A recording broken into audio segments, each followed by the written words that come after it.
Ladies and gents, boys and girls, what is going on Monday, August the 28th, 2023? And yes, we are officially back in studio as it is game week. South Carolina and North Carolina set to do battle. Week 0 is in the books as we now turn our attention to week 1. And I'm very excited after a 10-day hiatus from TDC to finally be back chatting with you all. I see Jeff Gullidge, Justin, Madison Duncan, Hunter Kelly, Jeremy C. Youngblood, Ethan K., Brendan M., GA, Bruin Nation, Bryce Jeffcoat, Jeremy Smith. What's going on? Appreciate you all tuning in. Also, those in the Big Cock Club Discord, head over to the TDC Questions channel, the TDC Questions channel, to be sure that your questions are answered there. Again, guys, very excited for what's to come this week. Very excited for toe to meat leather finally in Charlotte, North Carolina, as we get this thing rolling, guys. I got a jam-packed show for you today. The first game week show of the 2023 football season. I hope you guys enjoyed last week, and I'll start by saying this. I missed you all very much. I really did. We had a great time, by the way, in the great state of Montana, out on the West Coast, even ventured over our first day to Spokane, Washington, slid through the state of Idaho, which I never thought I would say I would visit the state of Idaho, but there we were, slid through Coeur d'Alene, Idaho, Spokane, Washington, had a really good time out on the West Coast, guys. It was a fantastic week, hanging with family, taking in the sights, the sounds, things that you really cannot simulate the views you get out there and the weather and just everything that goes into Montana. Went to Glacier National Park and saw the mountains and went on hikes, and we had a blast. But I'd be lying to you if I told you all by Wednesday or Thursday of the trip, I didn't start getting a bit antsy. I'm like, man, why are we need to get back in front of the camera. We got to get behind the mic. We got things to talk about, but it was a great reset, a great detachment. And now here we are, excited and fired up for this week. And guys, like I mentioned, we are kicking it off with a jam-packed show here on this Monday. Of course, in our third hour, we have our Q&A Power Hour, taking your questions, your comments, your calls, 843-790-3377. I'm sure I will hear a lot from you guys because it's been a while since we last spoke. So again, would love to hear from you at 843-790-3377. Guys, if you can't call in during that third hour, go ahead and reach out. Leave us a voicemail. Shoot us a text at that 843-790-3377 and or flood the YouTube chat line. Also, guys, of course, you're on YouTube. Be sure you hit that subscribe button, hit that bell icon so you get notifications when we go live. And leave us a super chat. You want to show love to the business, the content, the show, everything that we do. You can do so on YouTube with super chat, super stickers, what have you. But again, that Q&A Power Hour in hour number 3. In hour number 2, guys, I'm sure many of you saw the announcement on social media, but I'm very excited, in case you missed it, to announce our good friend Chris Doering of SEC Network will be our new Monday guest, talking SEC football, Gamecocks football, everything in between every single Monday beginning today. So we got the first conversation with Chris Doering ready to go for you at 1:15 in that second hour. Really looking forward to it. And by the way, appreciate the work that Mark Rogers did, the voice of college football. He will join us at times throughout the 2023 college football season. He had some things come up. Busy, his schedule, got caught up with that. So totally understand. Obviously, Mark's got his own stuff, his own content going, but really, really pumped. Again, Chris Doering of SEC Network going to join us every single Monday. And especially, guys, after each and every single game week, talking all the different games that take place. Great conversation upcoming in our second hour. In our first hour, guys, we are jam-packed, talking week 0 and beginning to look ahead of this weekend's game, Gamecocks and Tar Heels in Charlotte, North Carolina. Guys, again, thank you all so much for tuning in. I see the comments continuing to roll in.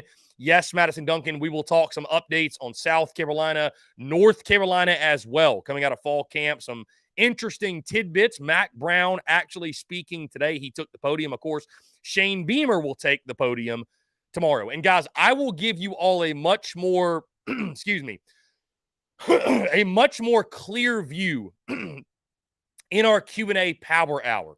Updates on content, the way that we're going to operate content this season.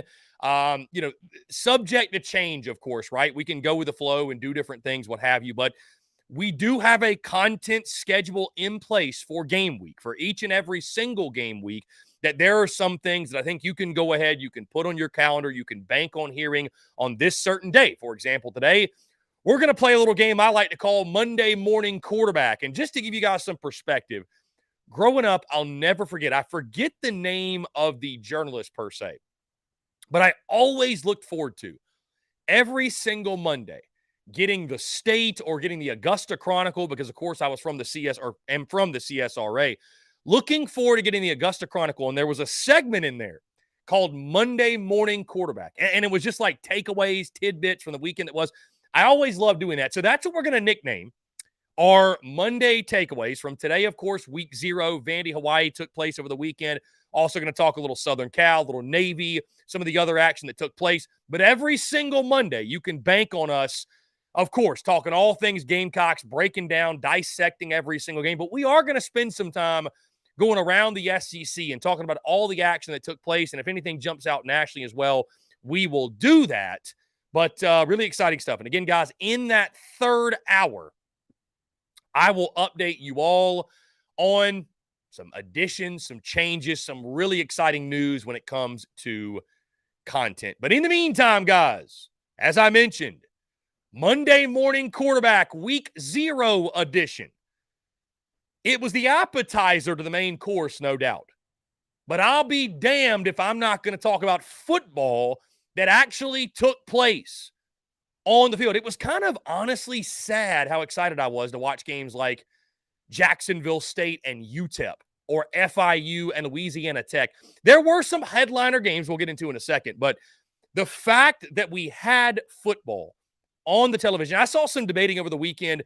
Do you like week 0? Is week 0 silly? All or nothing? If we're going to have week 0, it's just week 1. Guys, who cares however you want to label it? It's football, and that's the bottom line. That's what we got on Saturday. So without further ado, going to talk about a couple of these games. We'll start with the other USC on the West Coast, Southern Cal taking down San Jose State 56-28.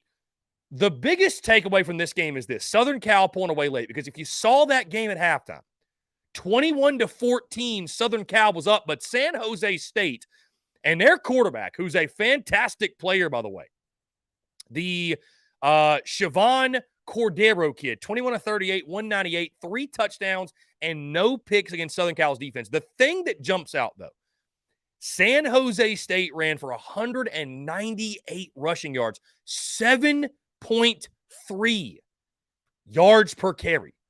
There is no doubt that Southern Cal, they got one of the most explosive offenses in all of college football. But if they're going to be a college football playoff contender, heck, if they're even going to win the Pac-12 in the final year of that conference, they got to shore that defense up, man. I mean, they've been preaching they got more physicality. They added Bear Alexander up front from University of Georgia. They've added some other pieces as well. But they look soft, man. I mean, they look soft defensively. You saw the 3rd and 22 conversion, couple 3rd and long conversions that San Jose State had in that ball game. Offense is not the question mark for Southern Cal.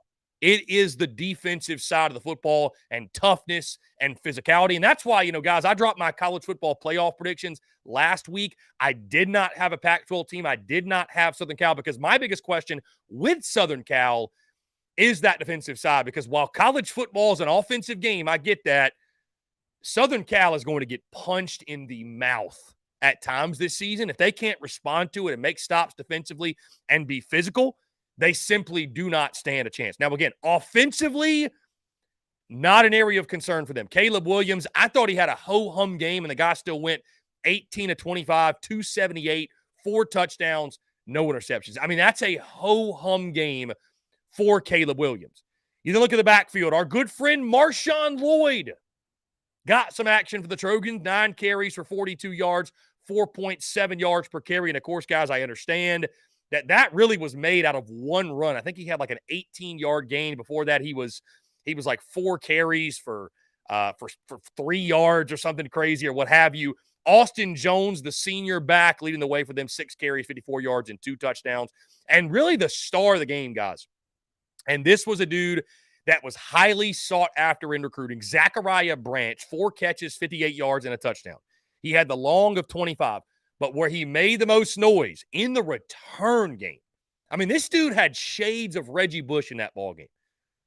Had a kickoff return for 96 yards and a touchdown. Also 3 punt returns for 66 yards. He averaged 22 yards per punt return. So Southern Cal, they take care of business, get the big win. But the game was much closer, I think, at least in the first half. And the final score indicated, of course, Southern Cal outscoring San Jose State 35-14 in that second half. And guys, here's the thing. Season openers, right? We'll talk a lot more about this as we break down Gamecocks in week 1 of SEC play.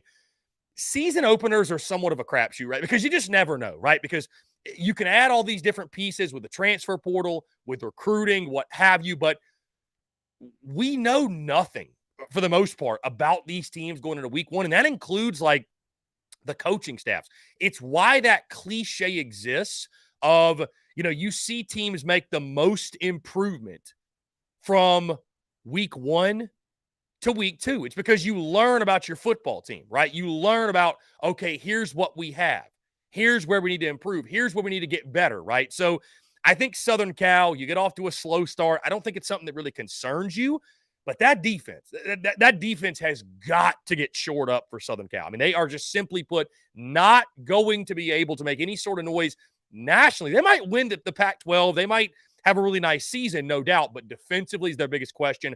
Are they going to be able up front? I thought Bear Alexander, guys, the Georgia transfer, I mean, for his debut, and I think it was Bear Alexander like a month and a half ago, he even went on record and said that the style of play, the physicality, there was no drop-off from Georgia. I can tell you this, Georgia ain't letting San Jose State run for 198 yards, 198 yards and 7.3 yards per carry. That, I can guarantee you, the Georgia Bulldogs would not allow to happen. To Dublin, Ireland, which this one was kind of the opener of the weekend, if you will, that 2:30 kick on Saturday. Notre Dame in dominating fashion. They take care of business 42-3, and thank goodness the scoring stopped because, of course, we had the under 49.5 in that ball game, and by the hair of our chinny chin chin, we got away with it at 45, but 42-3, Notre Dame dominant. The biggest storyline of this one, guys, I mean, it's got to be Sam Hartman, 19 of 23, 251, 4 touchdowns. Getting the right guy under center can solve a lot of problems for your football team, right? We make so much of different things on a football team. We talk about offensive line. Of course, that's the most important thing, but we talk about the skill positions and who's at receiver and who's at running back and who's at tight end. If you've got the right guy under center, and certainly Notre Dame's got very capable guys, they've got very high-level skill position players, but if you've got the right dude under center, it's funny how the rest of it sort of takes care of itself. And it's funny how if you have the wrong dude under center and you've got question marks under center, isn't it interesting how more question marks tend to arise because you're putting more emphasis on the receivers to make plays. You're putting more emphasis on the running backs or different skill positions. And Sam Hartman's a damn good one. I think one of the best in college football. He was fantastic. He was efficient with the football. Again, 19 of 23, no interceptions, the 4 touchdowns. You then look at the running game for them. Aldrich Estime, 16 for 95, a touchdown. He's one of the best in college football. The biggest thing for him, though, is putting the ball on the ground. Had 1 fumble in that game. They actually had 2 fumbles total. Chris Tyree, one of their receivers, also with the fumble. So it'll be interesting to see if that continues. But all in all, a dominating performance from Notre Dame. And especially, guys, you think about when you're facing one of the service academy schools, right? You got to deal with the triple option and stopping that. Just 126 rushing yards, 2.6 yards per carry for Navy. I know Navy's not very good. Don't get me wrong. They're not a very good football team. When you're playing a lesser opponent, when you're playing an opponent where you're a 26.5, 27-point favorite, whatever Notre Dame was at kickoff, that's the type of opening game performance you want to see. That's the type of dominating performance you want to see from your football team. Finally, guys, we turn our attention to the SEC, an opponent on the Gamecock schedule. Vanderbilt was in action in week 0. Vandy starts out 1-0. They get the 35-28 win over the Hawaii Rainbow Warriors.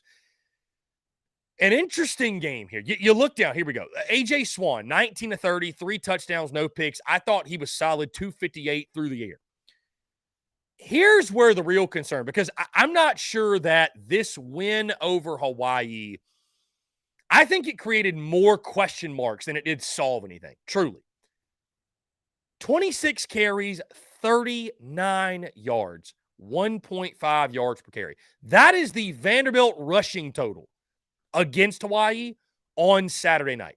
First thing I'll say is this, by the way. Anytime a game goes into a rain delay, a weather delay, expect pure chaos, expect pure madness, expect the unexpected. I felt bad about my minus 16.5 or minus 17.5 Vandy bet the second the weather delay happened.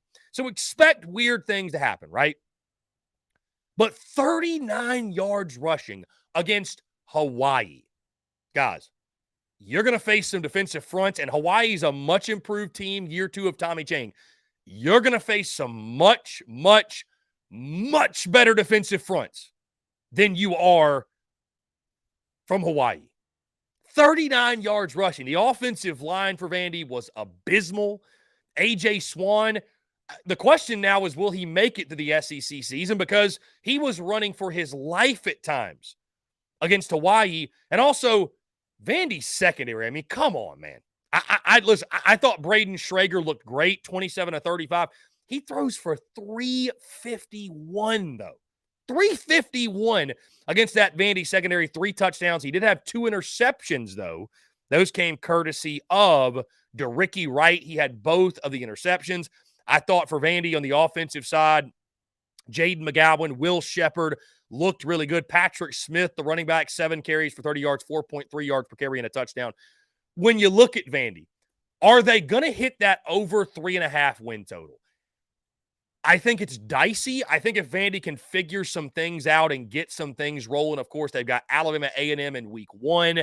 They can build some momentum early. That game against Wake Forest, I think, will tell us a lot. But this is a game Vandy absolutely could have lost. You had a big kickoff return for a touchdown in that game. Jaden McGowan, 97 yards to the house. So Vandy was right in that ball game, right? It looks like the Doors are going to run away with it. Hawaii says absolutely not, and they come back in that ball game. The way I view Vandy after Saturday is this. They are a team that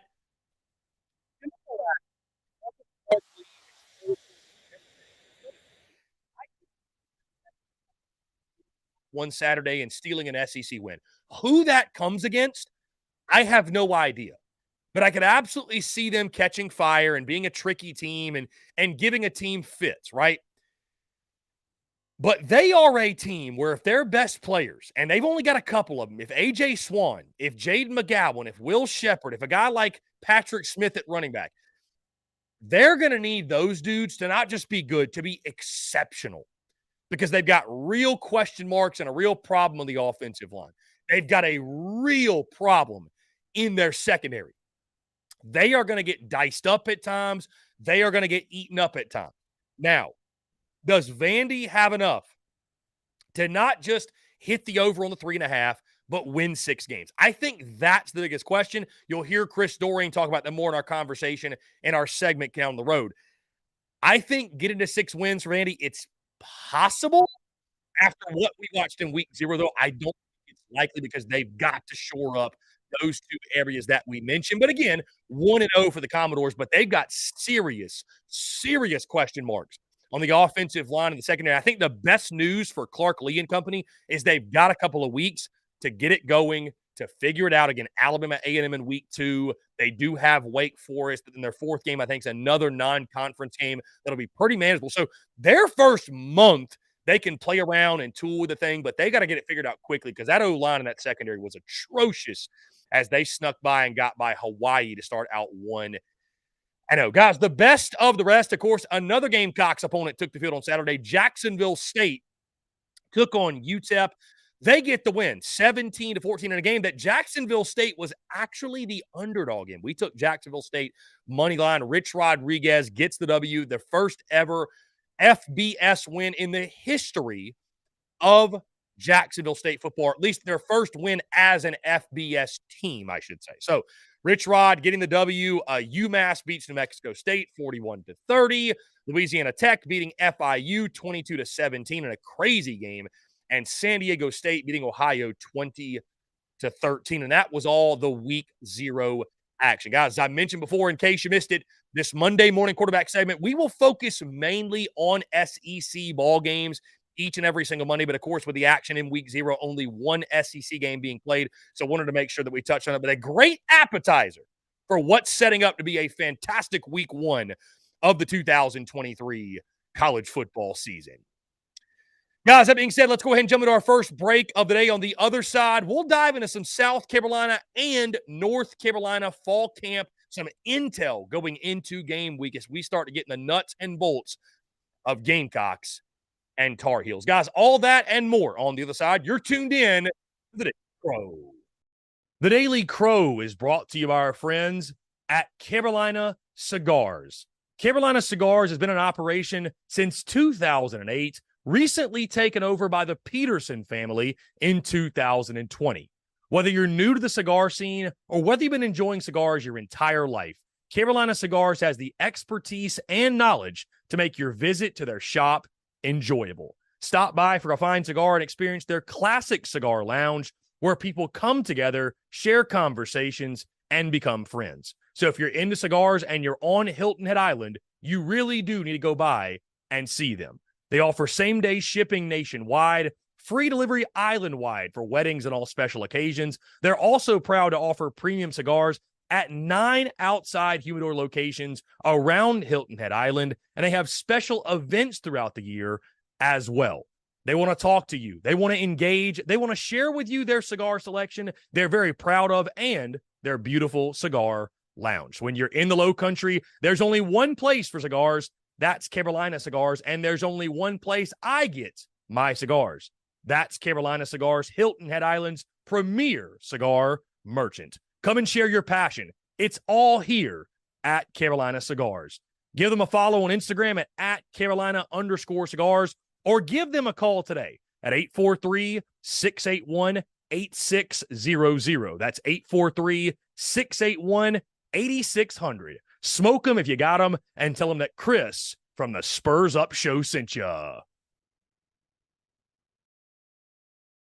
Daily Crow is also sponsored by Rhine Law Firm, LLC, principally managed by James R. Rhine Jr., located at 1350 Ashley River Road, Suite 650, Charleston, South Carolina, 29407, serving the greater Charleston area.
Watch your Dougie, ho.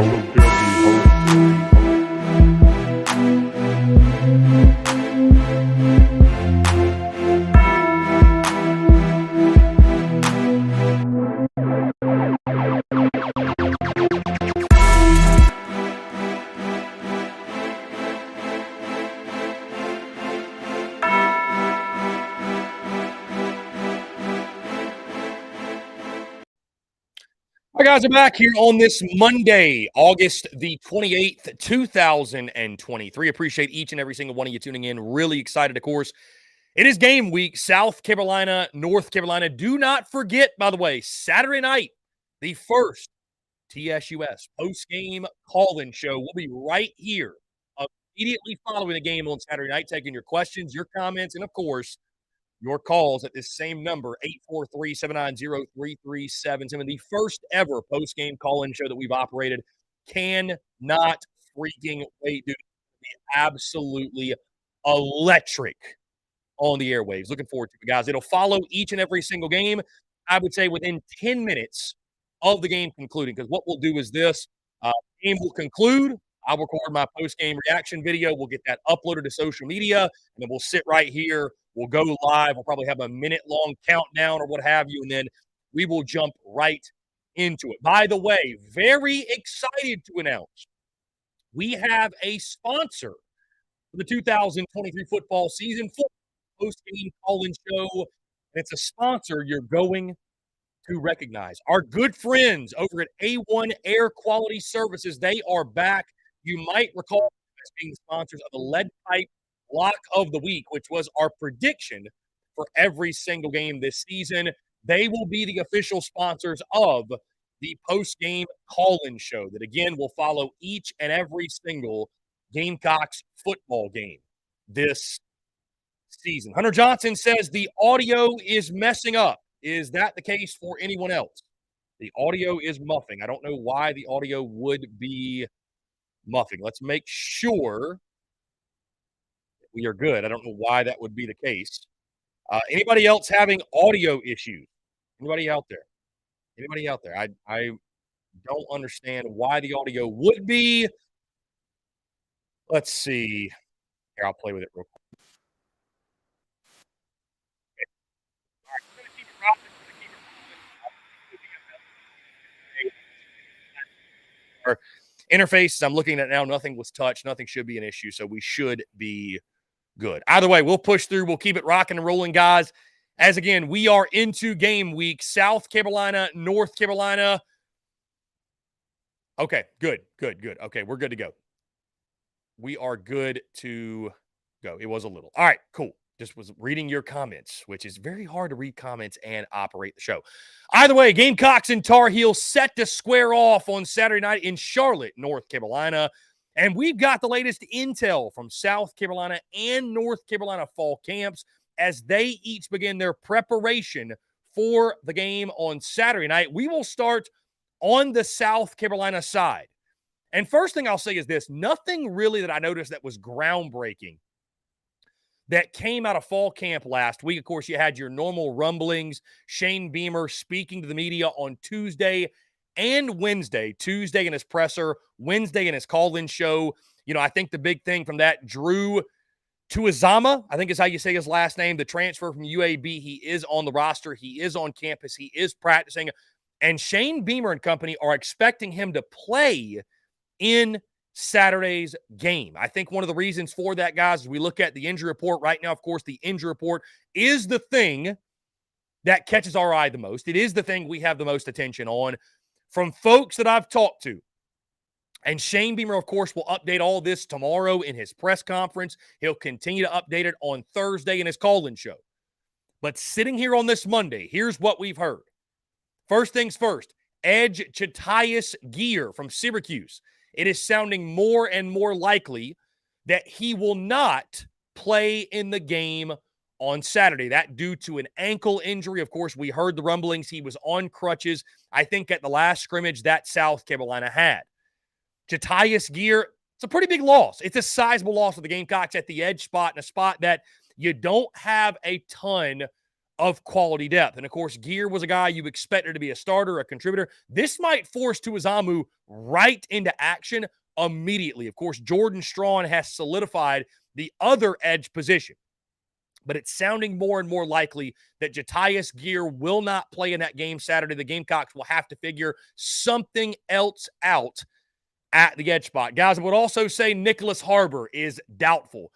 And here's the thing. I don't know how much Nick Harbor would have seen the field or will see the field, even if he's healthy, because we've all heard the news. We've all heard behind the scenes of it has been an adjustment period for Nick Harbor.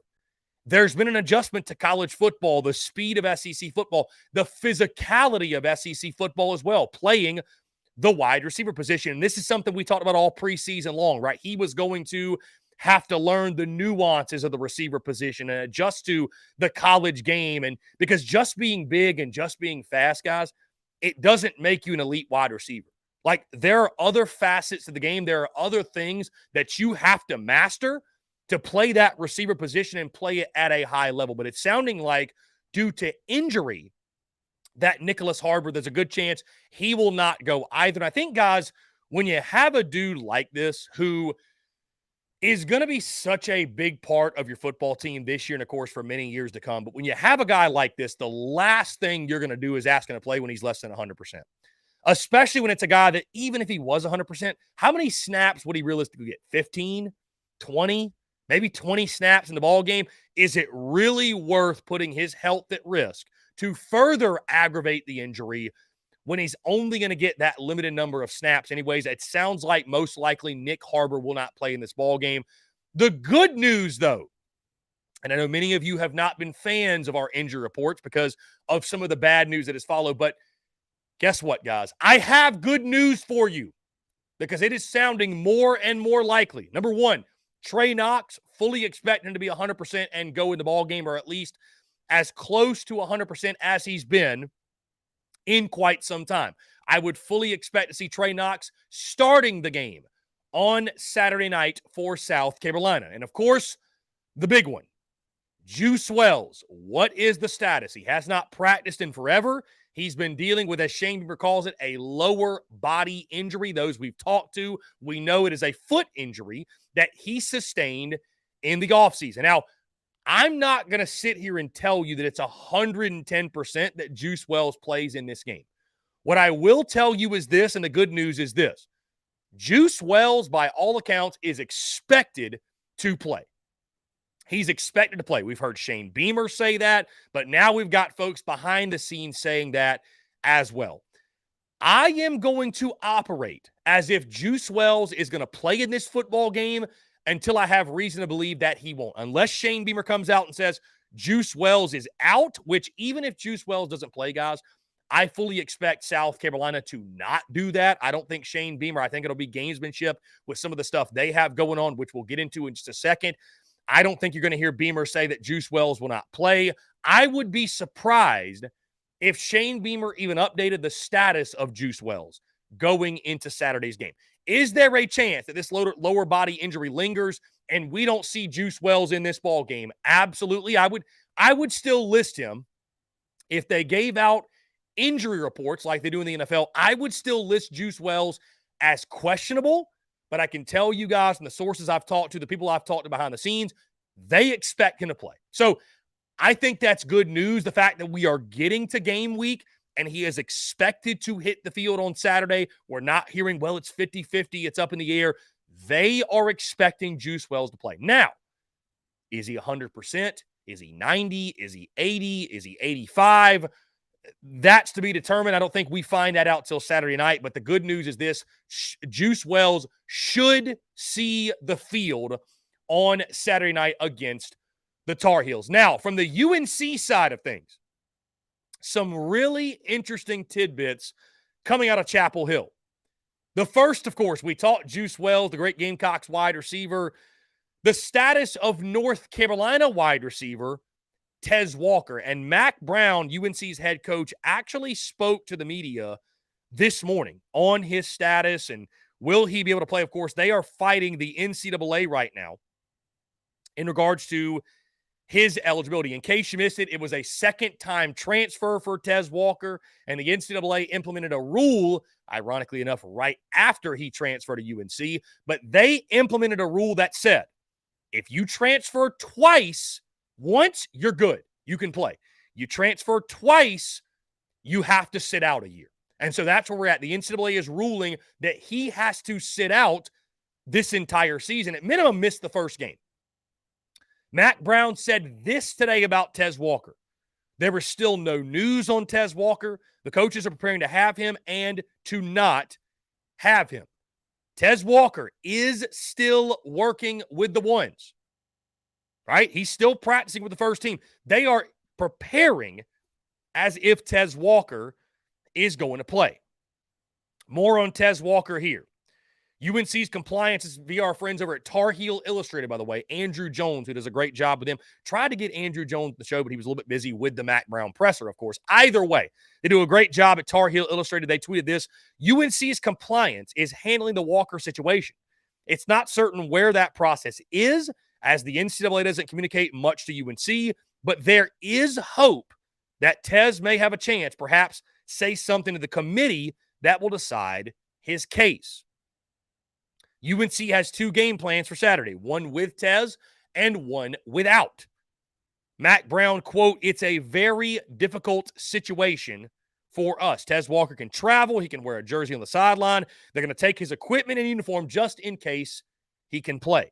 So it is literally one of those things where this could come down to Saturday. This could come down to just before kickoff where they get word from the NCAA one way or the other. But it's sounding more and more likely Tez Walker will not play. I talked to a source this morning, someone you guys are very familiar with, but I talked to a source.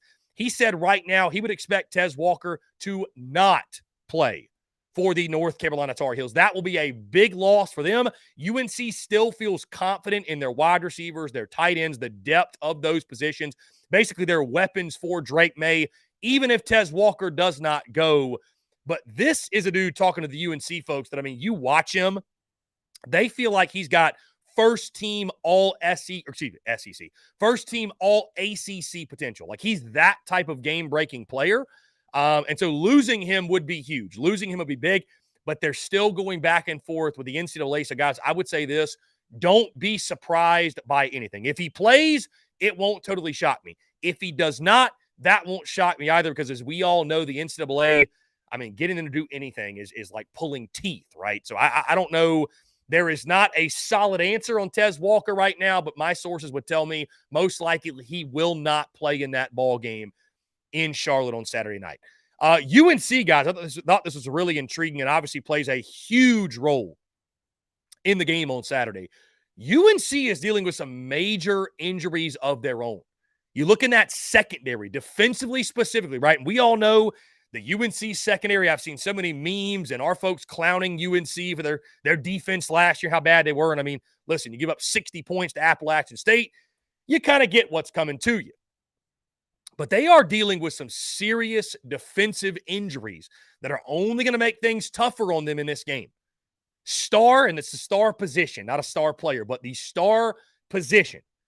DeAndre Boykins and Antavius Lane, a transfer they picked up from Georgia State. Both of these guys are dealing with injuries. DeAndre Boykins is kind of similar to Juice Wells. He hasn't practiced in a couple of weeks, so his status is very much so in the air. UNC's already got the questions on defense. They're already dealing with trying to stop this Gamecocks offense, Spencer Rattler, and the high-octane attack that it should be under Dowell Loggins. Are they going to be able to withstand these injuries, right? They feel good about the defensive front, the linebacker position, no real injuries, nothing to worry about there. But in that secondary, it sounds like things could be dicey. And that is not a position that you want to be in when you're facing South Carolina, when you're facing Juice Wells, Trey Knox, Xavier Legette, Amarian Brown, when you're facing that array of weapons, Eddie Lewis as well. When you're facing that array of weapons, it's not a position you want to be in. DeAndre Boykins, guys, one of their best defensive players. If he is out in this ball game, I mean, that really bodes well. You never want to wish injury on your opponent, obviously, but if they're missing DeAndre Boykins, that bodes really, really well for South Carolina. to move the football. You then look at UNC offensively. We all know about Drake May, obviously the player that he is, one of the best quarterbacks in college football, but it's the pieces around him that I think UNC right now, there's still question marks and they are somewhat concerned about. I already mentioned Tez Walker at wide receiver. They actually feel good about their depth at wide receiver and tight end. Even if Tez Walker doesn't play, they feel they've got enough weapons to not only compete in the game Saturday, but win the game Saturday against South Carolina. Offensive line, though. Offensive line, guys, I've talked about a lot. These two teams are so similar to each other. It's actually scary, right? Because you look at a lot of the question marks UNC has, South Carolina has as well. Offensive line for North Carolina is a question mark. They've got questions specifically at the offensive tackles, and that's not a place that you want to have question marks when you're facing an SEC defensive front that can pressure the quarterback. Of course, we're going to talk keys to the game later in the week. That is a key, though. Getting after Drake May, pressuring the quarterback. How are they planning to handle that? How are they planning to combat that? It sounds as if that Chip Lindsey and his new offensive scheme, they're talking a lot of screen game, a lot of quick passes, short passes, three-step drops, what have you, because they're trying to protect Drake May, right? If South Carolina is able to pin their ears back and just get after May, it's not only a situation they won't win the game. I mean, you're putting Drake May's health at stake. So offensive line issues is a thing for the Tar Heels. They're preaching footwork and get rid of the ball quickly with Drake May. Apparently, that's something they are hearing. The UNC insiders are hearing over and over and over again. Getting rid of the football quickly. That is something I think you can expect UNC to do in this game on Saturday. But the question marks up front, they've got question marks as well in their running back room, in the run game. It's very, very similar to South Carolina. It's very similar to the Gamecocks. And again, guys, as I mentioned, these two teams, it feels like they're eerily similar to each other. We'll have more breakdowns all throughout the week, keys of the game, key matchups, position unit comparison of these two groups. But South Carolina, North Carolina, it is setting up to be a fascinating matchup. And I think one of the best games of the first week of the season when the Gamecocks and Tar Heels do battle in Charlotte. Guys, let's jump into another break. On the other side, who is this a bigger game for? Who needs the win more? South Carolina or North Carolina? All that and more on the other side of this break. You're tuned in to the Daily Crow. The Daily Crow is brought to you by our friends at Carolina Cigars. Carolina Cigars has been in operation since 2008, recently taken over by the Peterson family in 2020. Whether you're new to the cigar scene or whether you've been enjoying cigars your entire life, Carolina Cigars has the expertise and knowledge to make your visit to their shop enjoyable. Stop by for a fine cigar and experience their classic cigar lounge where people come together, share conversations, and become friends. So if you're into cigars and you're on Hilton Head Island, you really do need to go by and see them. They offer same-day shipping nationwide, free delivery island-wide for weddings and all special occasions. They're also proud to offer premium cigars at 9 outside humidor locations around Hilton Head Island, and they have special events throughout the year as well. They want to talk to you. They want to engage. They want to share with you their cigar selection they're very proud of and their beautiful cigar lounge. When you're in the Low Country, there's only one place for cigars. That's Carolina Cigars, and there's only one place I get my cigars. That's Carolina Cigars, Hilton Head Island's premier cigar merchant. Come and share your passion. It's all here at Carolina Cigars.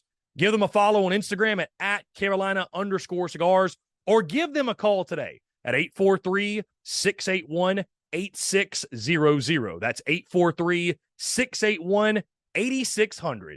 Smoke them if you got them, and tell them that Chris from the Spurs Up Show sent ya.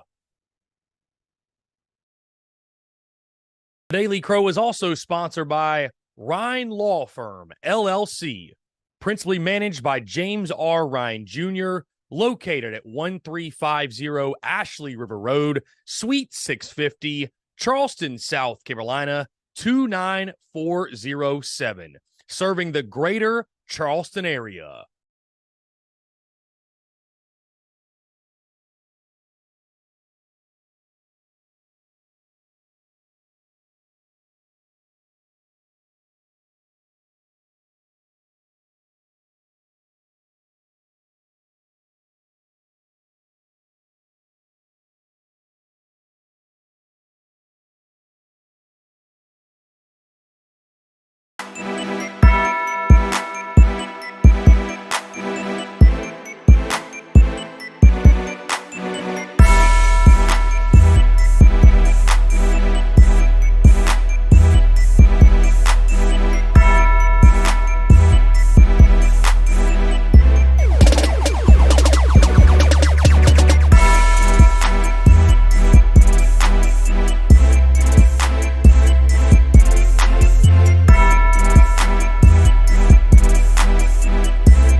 That's your Dougie, ho.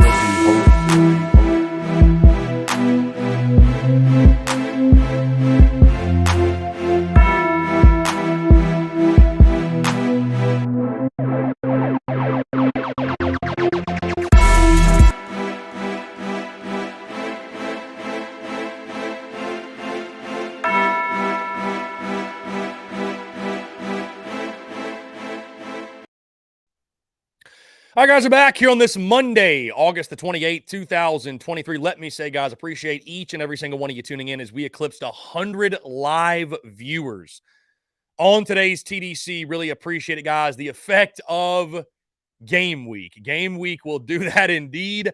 If you're new to the Daily Crow, make sure you hit that subscribe button, guys, on YouTube. Hit that bell icon so you get notifications of when we go live as well. TDC is live every single day, Monday through Friday, noon to 3 p.m.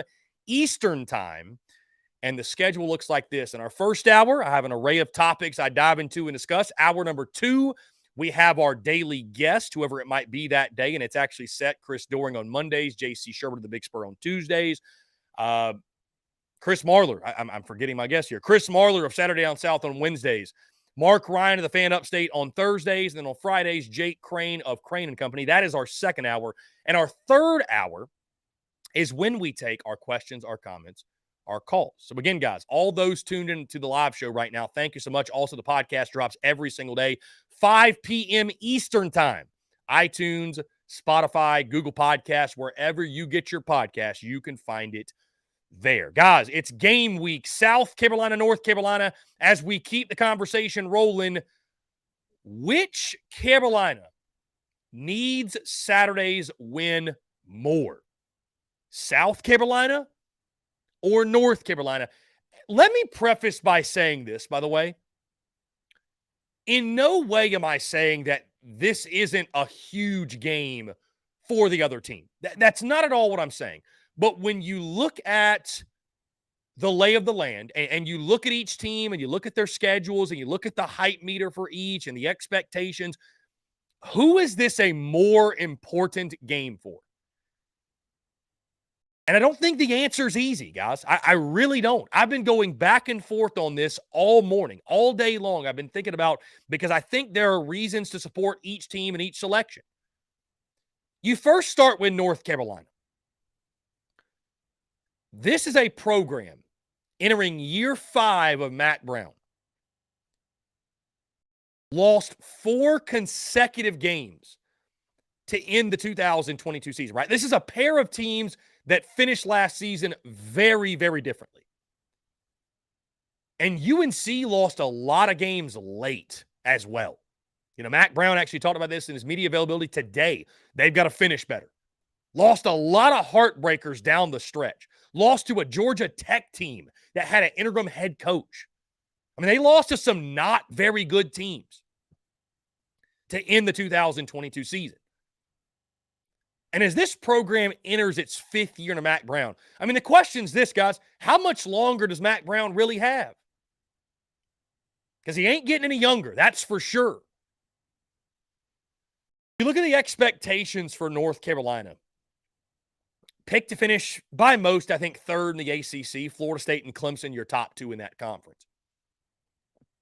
But after talking to folks within UNC, of course, we had Andrew Jones of Tar Heel Illustrated on earlier in the summer.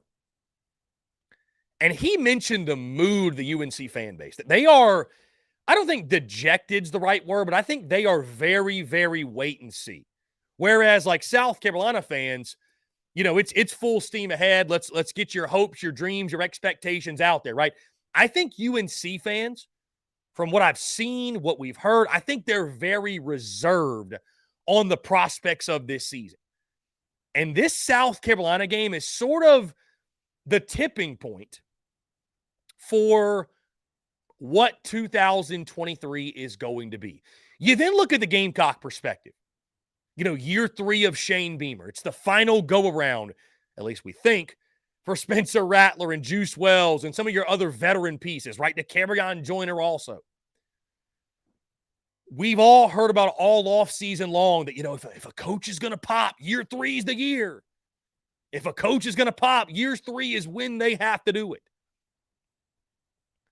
And opposite of North Carolina, where I think the national expectations and the national hype exceeds the internal expectations and hype, at least from the fan base standpoint. I think it's quite the opposite for South Carolina.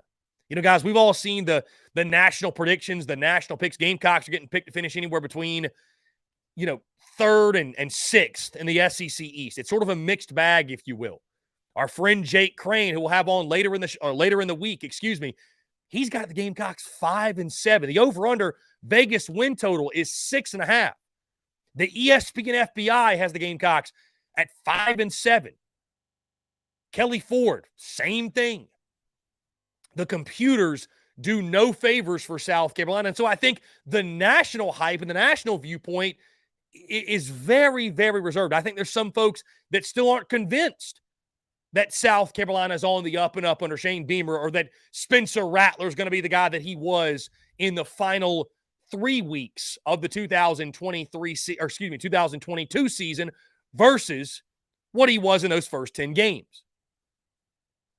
Internally, though, we all know to the moon is what we say. The hype train, the hype meter is through the roof. Folks, looking at reasons this team could win 8, 9, 10 football games, some folks want to go as far to say. When you look at this ball game in Charlotte, a lot of you want to label, and a lot of folks label this as the most important game of South Carolina's 2023 season. I do think it's a massive swing game. I do think it's a massive tone setter. And as I mentioned top of the segment, in no way am I saying that it's not a big game for one of the two, or that, it's a huge game for one, not as big for the other. This is a massive tone setter for each of these two programs. Because I think for each of the two, if you're going to match your win total from a season ago, you go down the list of each of the schedules. It is one of those 50-50 games you feel like you have to have. It's one of those 50-50 games, and especially starting out the season on the right foot, right? South Carolina, they've struggled with that under Shane Beamer. Started 1-2 last year. Could have lost to Georgia State in the opener. Year 1 was a bit shaky out of the gate as well. That was year 1. We'll let that slide. But last year especially, perfect example. The Gamecocks didn't play a complete game, or, a game where you felt like, man, everything was clicking. I mean, Texas A&M maybe? I don't think you can say Kentucky because the offense wasn't that great. Probably Texas A&M, if not until Tennessee. It took that long for it to click. But who does this game mean more to? Who needs this win more? South Carolina or North Carolina? It's a massive game for both sides. It's a massive game for both teams.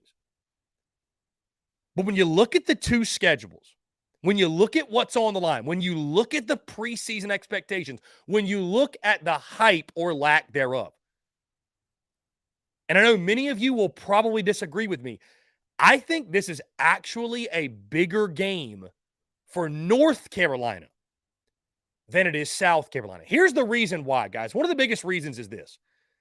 You look at South Carolina's schedule. Week 2, you got Furman. You'll bounce back no matter what. You got Georgia week 3. You've got Mississippi State week 4. You've got Tennessee week 5. You got Florida week 7, coming off the bye week, of course. Then you get into Mizzou. You get into A&M.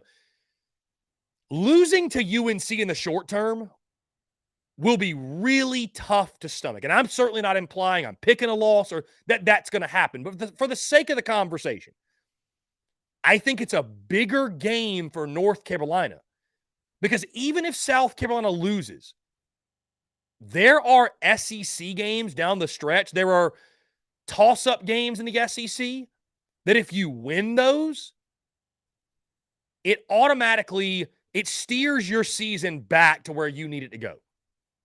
Right? There are SEC games that can make up for that loss to North Carolina. There are games that can right the ship if you're able to take those. I mean, if you lose to North Carolina, but you beat Tennessee again, I think you can still very well get to that 8-win mark. You can match last year's win total. And we've also seen South Carolina, guys, it really goes back to why I'm not labeling this the most important game of the season, because we've seen Carolina start slow. I mean, they started 1-2 last year. You could start 1-2 again, but it didn't define a year. The Gamecocks went 8-4 in the regular season. That being said, it's a huge game, but I think it's a game you look at the schedule. It is a bigger game for North Carolina because if you look at South Carolina's schedule, they can make up for this in SEC play. North Carolina cannot make up for this loss. Who's North Carolina going to be? This is the one that, not only do they carry their own expectations, their own hype, their own pressure, they carry the pressures of the ACC. Because the ACC is, continue to fight for relevance and prove they're better than the big bad SEC. You want to do so if you're North Carolina? Go beat South Carolina. You have the opportunity. But if the Tar Heels with Drake May, with all their hype, all their expectations, if they lose to the Gamecocks, they've got App State week 2, then Minnesota, at Pitt, Syracuse, Miami, Virginia, at Georgia Tech, Campbell, Duke. I mean, they go to Clemson November the 18th. So it's not until their 11th game. I mean, maybe Miami back on October 14th. I think that's a game they win. You say, okay, there's UNC. They're legitimate, whatever. But, guys, they could not play a ranked opponent until the second to last week of the regular season. So it's a situation in which is this. And you factor into Drake May, and they're all hyping this guy up for Drake May for Heisman. He could be a legitimate Heisman contender. He has no chance if they lose to South Carolina. Absolutely no chance. And I want to stress again, it is still a huge game for the Gamecocks.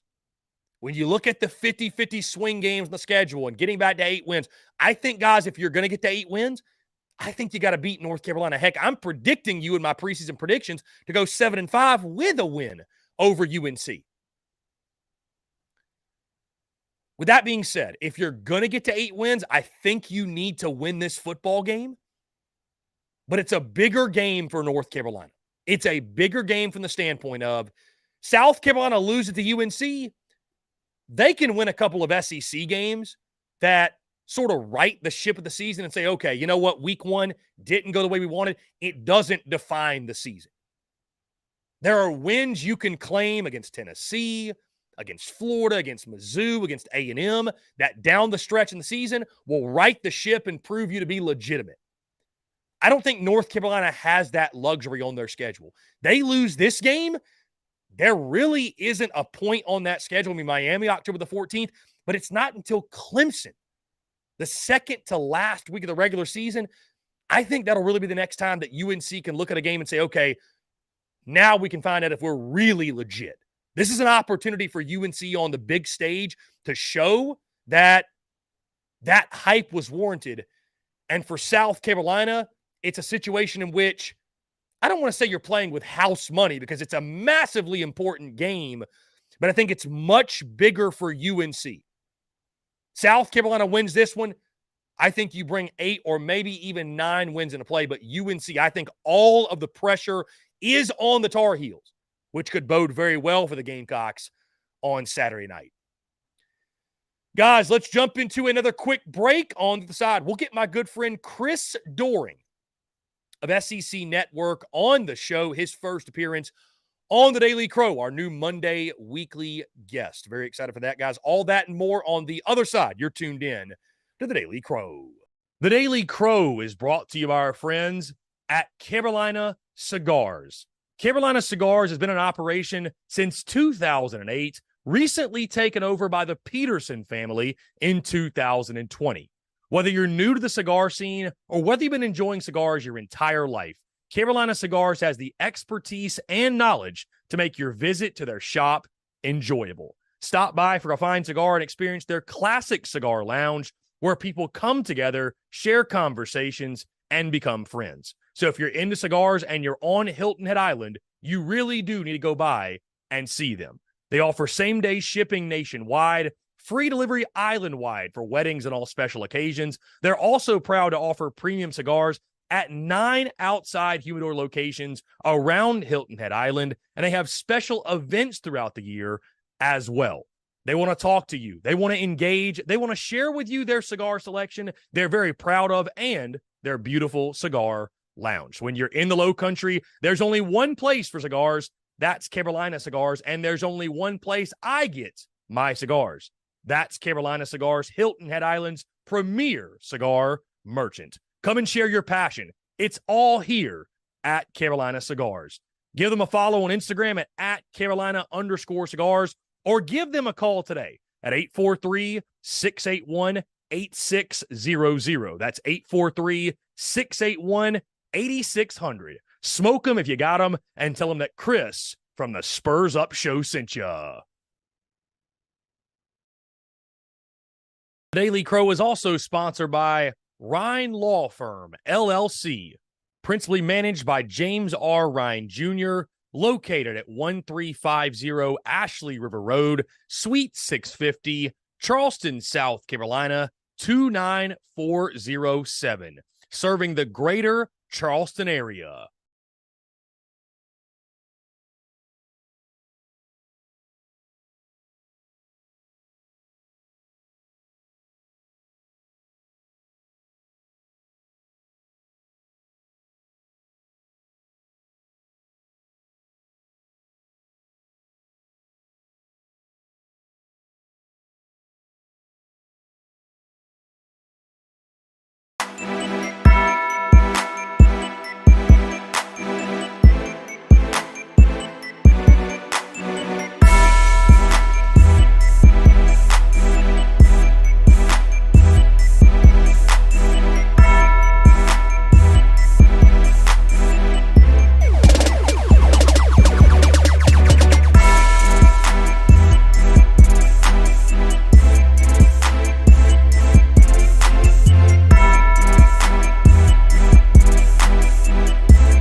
Muscle Dougie Ho.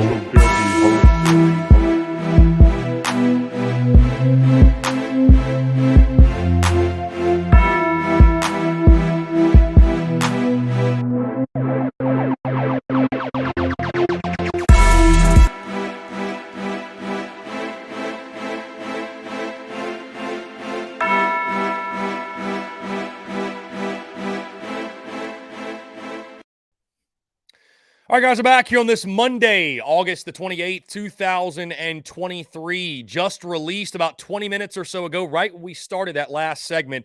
South Carolina's first depth chart of the 2023 football season has officially been released. Guys, a lot of takeaways on this. It is officially or season when it comes to depth charts, or this guy or that guy, what have you.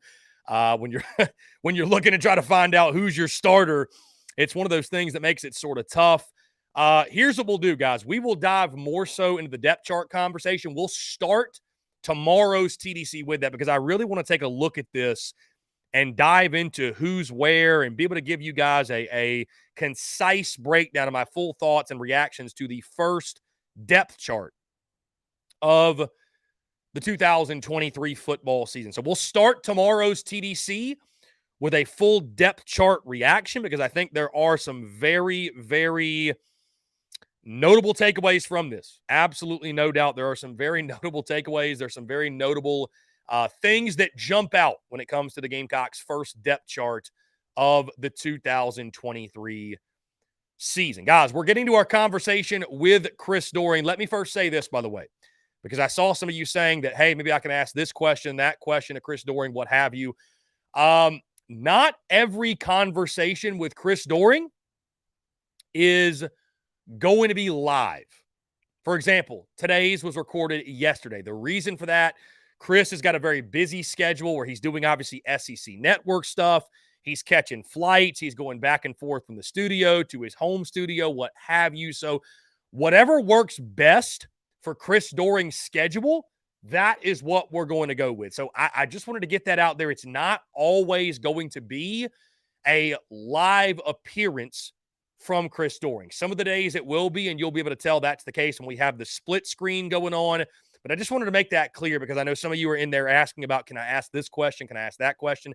Today's is not a live appearance, and there will most certainly be some conversations, if not a decent amount of them, where it will not be a live conversation. But either way, we just appreciate Chris Doering taking the time either way because, again, he's going to be jumping on with us every single Monday, breaking down everything from the weekend that was, then, of course, looking ahead to all the games in the upcoming weekend. Guys, with that being said, sit back, relax, enjoy this conversation with our new Monday guest on the Daily Crow, Chris Doering of SEC Network.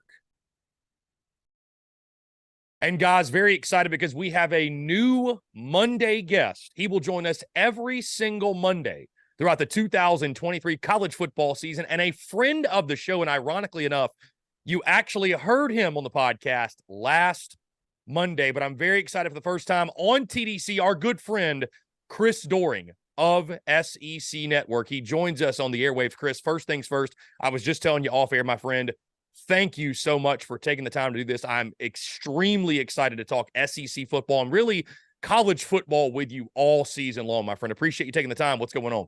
Yeah, man, I appreciate you for asking me too, Chris. I think the thing that in my life, I get asked to do a lot of these types of things, and it's hard for me to say no, but really hard to say no to somebody that I like as much as I like you and as good a job as I think you do covering college football and the SEC specifically.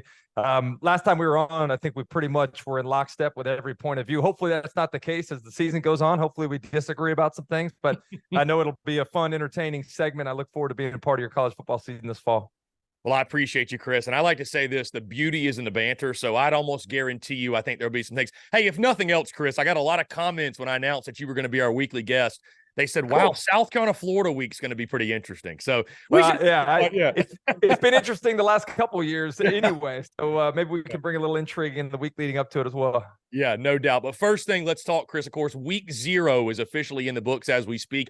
One SEC team did take the field, and it was the Vanderbilt Commodores, which I guess everybody's SEC power rankings by default, they got to put Vandy number 1, right? Because they're the only undefeated team in the conference. No, but hey, what was it at media days? There were 8 people, I think, that said that Vandy was going to win the SEC, which those people should have their credentials removed, at least their voting rights taken away. But you know, I love Clark Lee. I love kind of the attitude that he's brought to that program. And you know this, Chris, having played for a guy that played at the school that he's coaching at, I think there's something special about that. So the fact that Clark Lee can speak to what it means to be a Vanderbilt Commodore football player, the challenges and the positives, and the way that he's working with the athletic director, Candace Story-Lee, to help upgrade that experience. Another alum of the Vanderbilt University. Feels like they got something going here, man. And there were things I liked about the game on Saturday night. There's some things I didn't like, but I think escaping with a win over a much improved Timmy Chang coached Hawaii Rainbow team, I think is something they should be really proud of. Yeah, Chris, you touch on it. Again, back to Vandy. I'm a little bit salty with the Doors right now because I went 3-1 in my gambling picks. My one loss, I had the Doors minus 17.5. They're looking good. We're up 21, and you just let Timmy Chang's team come back. And Vandy, I felt like almost did everything they could to lose that football game. But like you mentioned, they squeak away with a W. I thought what really jumped out, Chris, was A.J. Swan looked good, 19 of 30, 258, 3 touchdowns. No picks. He's a guy that we're never really going to look at probably in the top half of SEC quarterbacks just because of the team that he plays for. But you also factor in the team that he plays for and the numbers that he puts up. They are pretty impressive. I thought the running game, obviously a struggle for Vandy, 23 carries for 44 yards. That obviously factors in the sacks with A.J. Swan, 3 for minus 26. Running game, obviously something they got to figure out. Will Shepherd, I think this dude is going to torch SEC defenses, 6 for 68 and 2 touchdowns for him. Also, Jaden McGowan looked really good. And Vandy defensively, that secondary, man, that secondary gave up 351 to Shager, the Hawaii quarterback. All in all, though, you mentioned, you go 1-0, and if Vandy's going to hit that over win total, that 3.5, they had to have that one on Saturday night. Did you see anything promising that you feel like maybe Vandy can overachieve the 3.5? Again, it's hard to take away. Yet Hawaii week 1, they've got Alabama A&M week 2. So Vandy should be able to early in this season get some things figured out. But again, just, I know you just touched on it, just more so overall takeaways from when and Vandy. First and foremost, here's my overall takeaway. The gambler's entitlement mentality that you have, that all gamblers have, like really the red zone defense is what saved Vandy early in the ball game. Taking the ball away after the play was ruled that he was down before he crossed the line of scrimmage. The interception there, another 4th down stop in the red zone. So it easily could have been tied up, probably should have been tied up or a lot closer early in the game. But you're right. I mean, the 21-point lead there in the 4th quarter. You hope that Vandy can seal the game away. Far too many explosive plays in the passing game. Defense, giving up far too many yards there. But I this. I mean, you think you know what you're going to be until you go out and play an opponent in week 1. And largely the most improvement that a team makes in a season is from week 1 to week 2. The things that you can go out and look on tape and say, hey, we need to do this better. Here's what I like about what we did. And there's a lot to like. I thought the overall team speed of Vanderbilt looked greater than I can remember it in recent years. McGowan is an absolute burner. Smith, the running back on that first touchdown, looked like he had a little jet to him. So I think what you're seeing is a lot of improvement in skill and size. I think it just is a work in progress. And you set the measure at the over 3.5 wins. If this team doesn't get bowl eligible, to me, bowl eligibility should be the bar that this year's Vanderbilt Commodores sets the expectation at. I think they get the 4th win that they need to go over, but to me, it's all about, can you add a couple wins in the SEC? Can you get to that 6-game total that you need to be bowl eligible?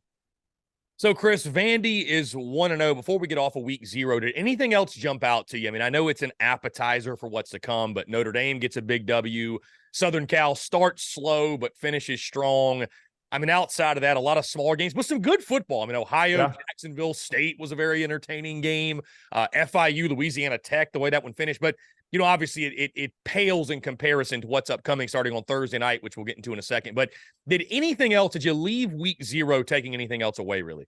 Week 0 is kind of a different expectation level as a fan. Like you haven't seen football for 8-9 months and you'll watch anything, and so they weren't headliner games. Obviously, getting a chance to watch USC, that's a team I think we're all curious about. The defense is still a big question mark in my head this year. If they're going to be, a college football playoff worthy team, can they improve on that side of the ball? That'll be something that'll be determined as the season goes on. But why would you not want to, if you're Vanderbilt or you're one of these other mid-major programs, why would you not want to play on the week 0 weekend? It was a great stage for Vandy to be a part of. It was great for them to kind of kick off the SEC season. I think, you ask around all the other 13 fan bases in this conference, I have to imagine most of them were tuned in just because they wanted to see what, Vandy was going to look like. Then otherwise probably wouldn't pay attention to that game. Now, as we move, Chris, into week 1, the action gets going on Thursday night. The Florida Gators are headed out to Salt Lake City to take on Utah. The first depth chart came out for Utah, Chris. Cam Rising, the starting quarterback, was listed as the starter. Florida beat these guys last year in a game that I feel like we were looking at really similar, and at least from the outsider perspective of, Florida, first game in Napier, they don't have a chance, and they whooped up on Utah. Your thoughts on this game? Because that spread, taking it back to the gambling side, it sits at 7.5, which I think is a lot closer than what folks are expecting. But your overall thoughts on that? Can Florida make it back-to-back wins over Utah, and just what you're expecting to see? Because obviously if the Utes are going to have the type of season they want to have, they need this win. But I think it all comes back to, is Cam Rising going to play? And not only is he going to play, but is he going to be healthy? Is he able to do the things that helps, them win football games that he's able to do? He's a gritty, tough performer, and I know he wants to be out there, but at what cost, I think is going to be the question that we're all anxious to have answered. It's what a difference a year makes. And last year that win over Utah, largely because of two things: the home field advantage and Anthony Richardson. I mean, Anthony Richardson was a single-handed wrecking ball for the Gators in terms of what he was doing, scrambling and making plays, making guys miss. It's a much different team this year. I think the defense for Florida is much improved.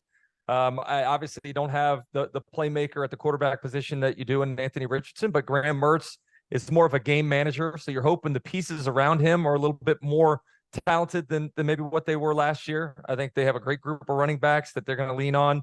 I think they're going to play great defense, and they're going to play smart football and try not to turn the football over. That's the recipe for success when you go on the road. And I think the big determining factor is how much is the home field advantage going to hurt the Florida Gators? Not only the crowd noise, 55,000, a little smaller than what they're used to playing in front of in the SEC, but the elevation. And this, anybody that's been out there knows, it's a big difference. Having played for the Denver Broncos for several years, I knew when I flew from Florida to Denver to begin my off-season training, it was going to take a week or so to acclimate. So I think that's going to be something that maybe we're not talking about enough, that we'll have to keep an eye on to see the impact of on Thursday night.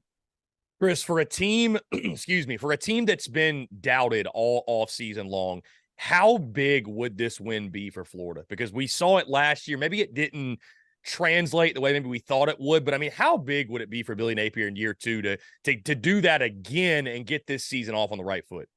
Yeah, for those that didn't watch the Saturday night game between Hawaii and Vandy, you missed Roman Harper when Darinoka asked him what kind of chance you give the Florida Gators out in Salt Lake City. He said 3%. I think it's a much bigger chance than that.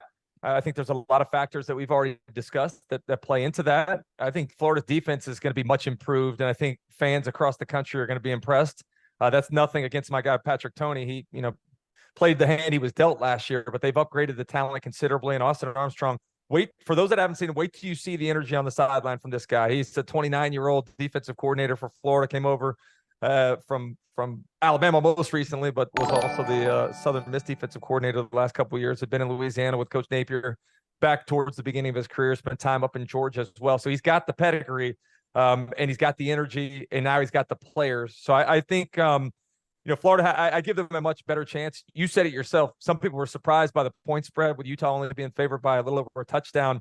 I think that speaks to, one, what the difference maybe is between Pac-12 football and the SEC, and given the type of athletes in this conference a little more credit.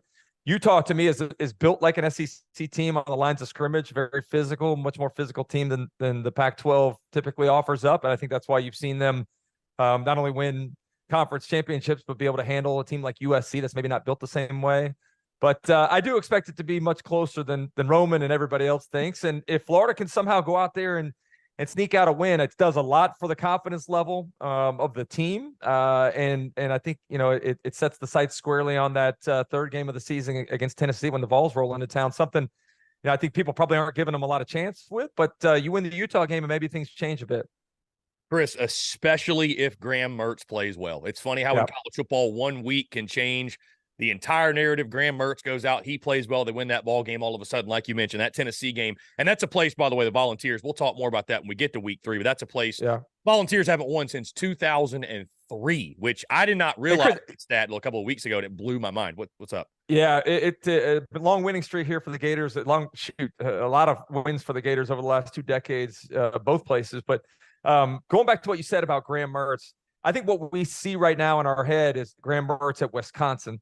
What Graham Mertz looks like in week 1 against Utah, how they utilize him, how he handles the pressure of being the quarterback at the University of Florida, I think will go a long ways in determining what we think the Florida potential is this year, and could maybe change the way that the outsiders feel about the Gator program in general. Because I was, I have great respect for Stuart Mandel, but I don't know if you saw the article this week in The Athletic where he picked Florida to go 3-9 and for Billy Napier to get fired. There is no way Florida's going to fire Billy Napier. But short of having some scandal or some ridiculous thing where like Dan Mullen experienced, Florida's not going to fire Billy Napier. This is a program that's in good hands right now. It's headed in the right direction. And I think they're actually going to surprise more people than they will disappoint this year. Chris, looking at the rest of the week 1 slate, we go to Charlotte, North Carolina, Gamecocks and Tar Heels, a game that I think folks from both sides are labeling as maybe their most important game of the season. I think you and I have spoken on that I don't necessarily agree with that sentiment because it's game 1 of 12, right? It's a really long season, and we've seen Shane Beamer's teams especially improve as the year goes on. But it's a tone setter, undoubtedly. And I think when you factor in, these two teams are so similar in my mind, Chris. You look at both have, big-time quarterbacks. Both have questions on the line of scrimmage, questions in the run game. Both have new offensive coordinators, right? So there were a lot of similarities with these two. Your thoughts on the game in Charlotte, North Carolina? And, by the way, Chris, you factored this in. Tez Walker, the star receiver for North Carolina who just transferred in, it looks like he may be ineligible for the game, which go figure. I mean, I'm a Gamecock, but I think the NCAA just dropping the ball there. And then Juice Wells on the South Carolina side. Chris, folks will tell you he's playing, but there is some concern behind closed doors with a foot injury that he may miss the game. And if he does play, will not be 100%. So you factor all that in. It is a fascinating matchup, maybe one of the most fascinating matchups of the weekend. Your thoughts on Tar Heels and Gamecocks in Charlotte? Yeah, it's a fascinating matchup. I would say the headline game of the weekend, and maybe, week 1 this year is not as glamorous as what it's been in the last couple of years, but this is a fascinating game for a couple of reasons. One, the familiarity between these two teams lately, the amount of times that they've played over the last 5 years, the proximity. I love the fact that they're playing in Charlotte. I think it makes it even more special. Hopefully, there's a better attendance than there has been in that stadium the last few times that they've played there. But I'll go back to what you said initially. I think it's a huge football game for both of these teams. A lot of excitement around Drake May and what improvement the defense can make under my guy Gene Chizik in his second season. You remember the jump last time he was at Chapel Hill and how much better the defense was in his second year there as the DC, taking them all the way to the ACC championship game. And then for South Carolina, like they've exceeded expectations in each of the first 2 years of Shane Beamer's tenure in Columbia. Like if they're going to exceed again what they did last year, they have to win this game against North Carolina. Now, certainly it's not as big a deal. It's not a conference game. It's not a division game within the SEC. But in terms of making a statement and more importantly, continuing the momentum from the end of last season, I think that's what South Carolina fans are hoping for, is that we see the same team that has the same sense of urgency and a quarterback that makes the same sort of decisions and makes the same sort of plays that he did in that last 2 regular season ball games. If they get that, I think the optimism is through the roof there for South Carolina this year. And I would agree with you, Chris, just to get all, to finish on the subject, I would agree to get back to 8 wins or God forbid more. UNC, I think, is one of those swing games that you absolutely have to have. So going to be a lot of fun to watch. We go to Sunday night, Chris, LSU, Florida State. We now know no Mason Smith, which again, the NCAA, they pick and choose when they want to enforce things. And I feel like this is a bit silly. Either way, he will not play. Does that matter, though, in this football game? Florida State's another one of those really interesting teams, and, of course, a team you're very familiar with, being a Gator. You got some folks putting them in their college football playoff. I've seen some folks saying they're the most overrated team in college football. They're the most likely in the top 10 to finish unranked. How do you view that game? Because LSU, Florida State, 2.5-point spread. Yeah. Does the Mason Smith absence matter? How do you see that one playing out, and just overall thoughts on that ball game? Yeah, I hate that Mason Smith's not going to be able to play, and I'm with you on the NCAA. They're like a bully, right? That picks and chooses who they want to fight and where they think they can win those fights. But Mason Smith is a guy that is an All-American type player that we didn't get a chance to see all last year after that early injury in the first quarter against Florida State. Would have been a poetic return for him to come in and have a great ball game. But if the LSU defense could sustain an injury, it's on the defensive line. They're really talented there up front. Mekhi Wingo had a great season last year. He's back. They got a couple transfers that should help there as well. So I'm not as worried about it as if it were a secondary player for LSU, but certainly losing a player of his caliber is not good. And go back to your statement about Florida State. Florida State, is an interesting study, right? We didn't think much of them heading into the year last year. Jordan Travis kind of gained some respect as the year went on. A lot of people thinking he could be a Heisman favorite this year. But if you look at who they beat last year, I don't believe in that run down the stretch there was any team that was above 500. So maybe fool's gold as it relates to what they did last season. But I have great respect for Mike Norvell. This was a guy that a lot of people were trying to run out of town. Fortunately for them, the FSU administration had patience, just like a lot of other teams need to have with their head coaches when they're trying to turn programs around. Seems to be pushing the right buttons. And I talked to some former Florida coaches that said Mike Norvell may be the best play caller we played last year. And so that's high praise, especially when you're pairing him with a guy like Jordan Travis. So this is going to be a tough test for LSU. I do expect the Tigers to win. The improvement they made from week 1 to the end of the season last year was amongst the most dramatic that I've ever seen in covering college football. And I have a lot of respect for Brian Kelly, what he's done to come in, acclimate to this conference, answer all the questions that people had about his ability to be successful in the SEC and at LSU. Really has been impressive to me. And I said on your show last week, LSU to me is going to win the West, and I think they start the season 1-0, winning out of conference game against an ACC opponent. Chris, importance of the game. LSU folks I've talked to have said that is a must-win, most important. They have to win that ball game. They really don't, though, to achieve their goals and win the West. But, I mean, how would you categorize it? How big? Who's it a bigger game for, I'll ask you, LSU or Florida State? Because I think you could make a case for both. Yeah, you think you can make a case for both as well. I think it is LSU just because I think there's a lot of LSU people that think they could be a legitimate college football playoff contender this year. And if you get in, you got a chance to win it all. So winning that game is going to be important for a couple reasons. One, I still think, it's winning your first game against a great opponent is a really solid litmus test for where you are and how you go about building confidence from there. But secondly, if you do have the great season that you expect, or I expect them to have, you're still going to meet Georgia in the SEC championship game. So you're probably going to need to go unblemished. I don't know if they're ready to beat Georgia yet at this point. If you can go unblemished throughout the rest of the season, you have a little more margin for error when you get into the SEC title game. And maybe most importantly, a lot of people forget this. The last time we saw LSU playing in a regular season ball game, they got whipped soundly by Texas A&M. This is a Texas A&M team that we didn't have much regard for. They were physically beaten in that ball game in College Station last year. So I think they, as much as we like LSU collectively, I think there's a lot that they still need to prove. Now, Chris, the rest of the week 1 schedule, it feels somewhat like Cupcake Saturday, honestly, but which is normal for a week 1. But you go down this list: Missouri, South Dakota, Tennessee, Virginia, Kentucky, Ball State, Ole Miss and Mercer, Auburn and UMass, Arkansas, Western Carolina, Mississippi State, Southeast Louisiana, Georgia, UT Martin, Texas A&M, New Mexico, Alabama, Middle Tennessee State. Any of those jump out to you? And just what's the most intriguing storyline or most intriguing game, I should say, to you out of the best of the rest, if you will? I think it's the Alabama, Middle Tennessee game. We still don't know what Nick Saban's going to do with the quarterbacks. I would venture to guess that both of those guys are going to play in that ball game. What a luxury it is for them to not have Texas in week 1, but to have a game to give them a chance to acclimate and figure out maybe who's the best quarterback when the bullets are flying.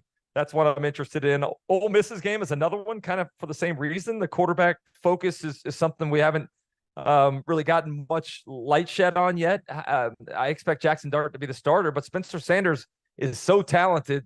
I figure you got to find a way to try to get him in the ball game some way. So I think that's another one that I'm kind of keeping my eye on, of that next to the best games that you kind of described there.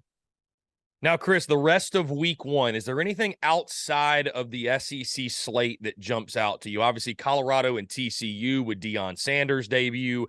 You've actually got Georgia Tech and Louisville on Friday night, a conference game in the ACC. Anything else, though, in that slate? I mean, we kind of hit on the headliners, right, in the SEC. Is there any other game, or the game that you're most intrigued? West Virginia, Penn State, I think could be really interesting, 7:30 on Saturday night. But anything else jump out to you that you're most looking forward to that's not an SEC game? Yeah, I don't know necessarily if there is. That West Virginia Penn State game, renewing that rivalry with those two states, being border neighbors is interesting. I I think also forgot to mention Clemson Duke on Monday night. That one could be a yeah, that's true. That'll That'll be interesting because I think you look at Cade Klubnik and hope that he can maybe take a step forward this year. That'll be one, especially being the only game on, will be one we're watching. The sideshow that is Colorado football. You mentioned Deion Sanders. I don't know that I expect a lot from them in terms of wins, but I think it'll be interesting to see how they play. The overall team speed seems to be something pretty attractive that Deion Sanders has accumulated a lot of. And TCU got a remarkable season. Unfortunately, we remember kind of that beat down in the national title game, but I think there's a lot of people that believe they could be another contender in the Big 12 this year as well. I've seen a lot of people pick in Texas, which is seems to be a popular selection there, but I think it'll be interesting to see how serious a contender that TCU can do after losing as much as they did from last season. Chris, you and I both know that SEC or college football really as a whole, it never goes chalk. So I'll ask you this, and I don't know if you have the slate pulled up in front of you.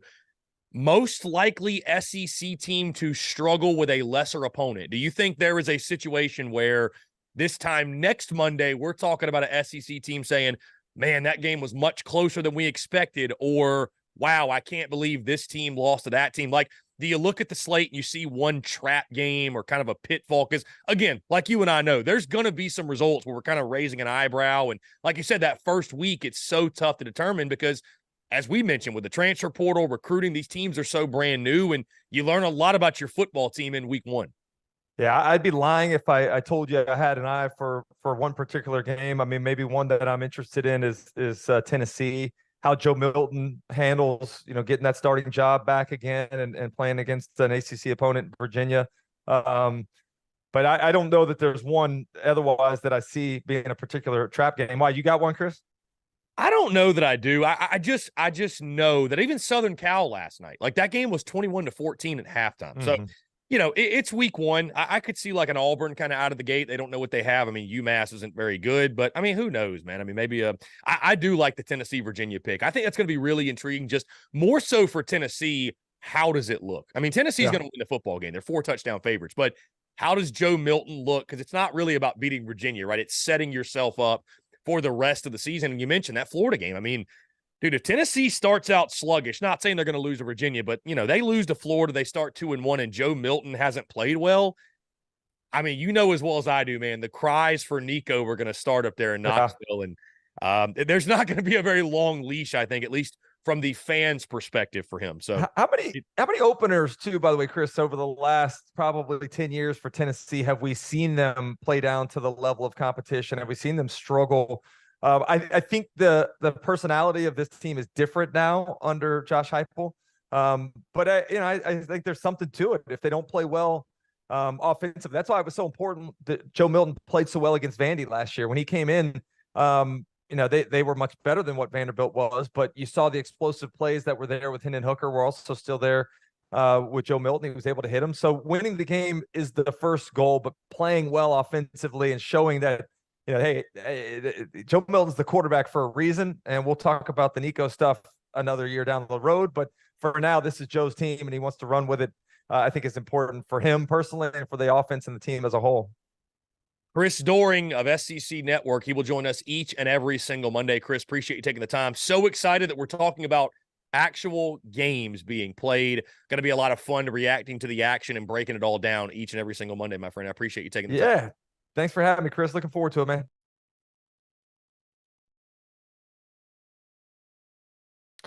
Okay, that was Chris Doering, SEC Network. Again, guys, as you heard, he will join us every single Monday as our Monday guest on the Daily Crow. Really looking forward to the conversations as we break down everything that happened in the weekend that was, and we look ahead to all of the upcoming action each and every single week. Guys, that being said, we are going to jump into a quick break. On the other side, we're opening up the phone lines, taking your questions, your comments, your calls. It's been a while. I want to hear from you. What do you got for us on a Monday? As we got over 100 people locked in live on TDC, 843-790-3377. You could call that number, text that number, or leave your questions in the YouTube chat. We'll get to all of those and more here on this Monday. You're tuned in to the Daily Crow.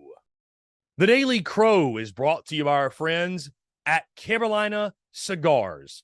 Carolina Cigars has been in operation since 2008, recently taken over by the Peterson family in 2020.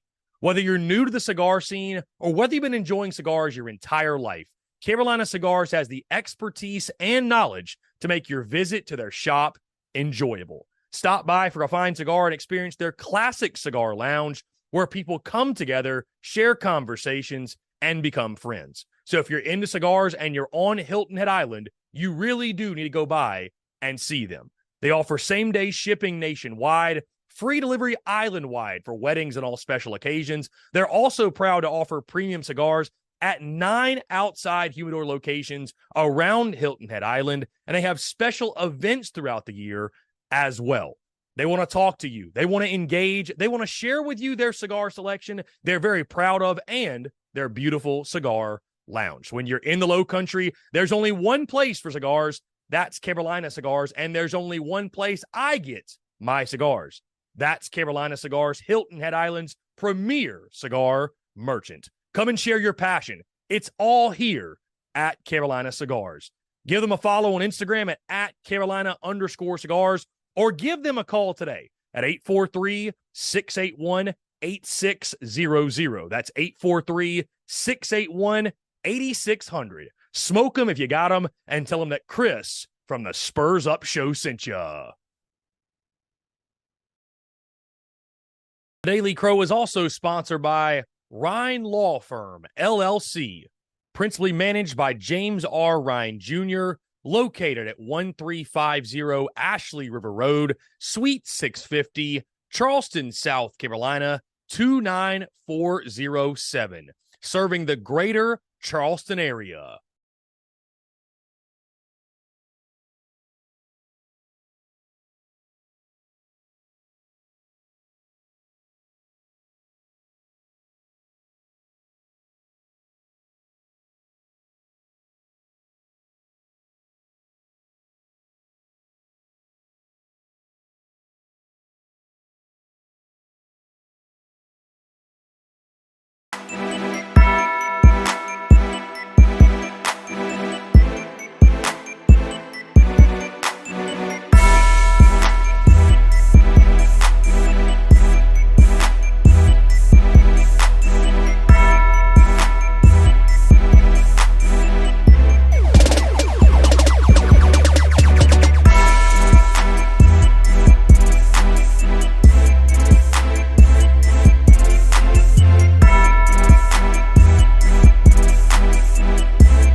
Muscle Dougie, ho.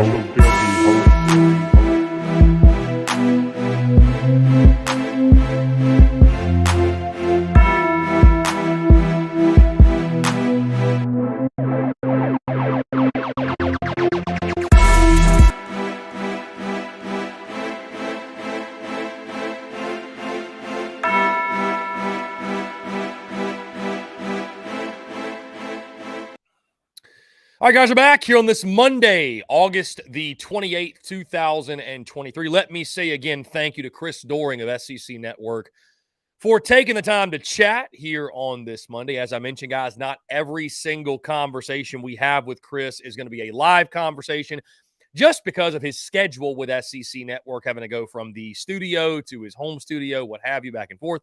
So, not every single convo is going to be live. I'd probably say the majority of them are not going to be live. Most are probably going to be pre-recorded, but either way, every single Monday, you will hear from Chris Doering on the airwaves. Guys, we began the Q&A Power Hour. I want to hear from each and every single one of you. 843-790-3377 as the phone lines are officially open. Get your calls in as we go back through these questions on YouTube.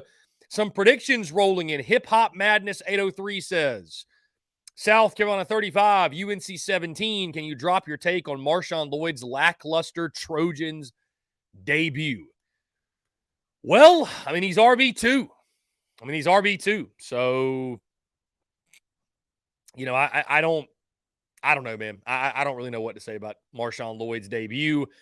Nobody really popped off in their running game. It was all the Branch kid, the true freshman. It was all Caleb Williams. Nothing really crazy that jumped out. Let's jump to the phone lines here. Hunter, what's going on, man? How are you? I'm good, man. What about you? I'm doing fantastic, man. Appreciate you asking. What's up? So I was Montana trip. Was it cold up there?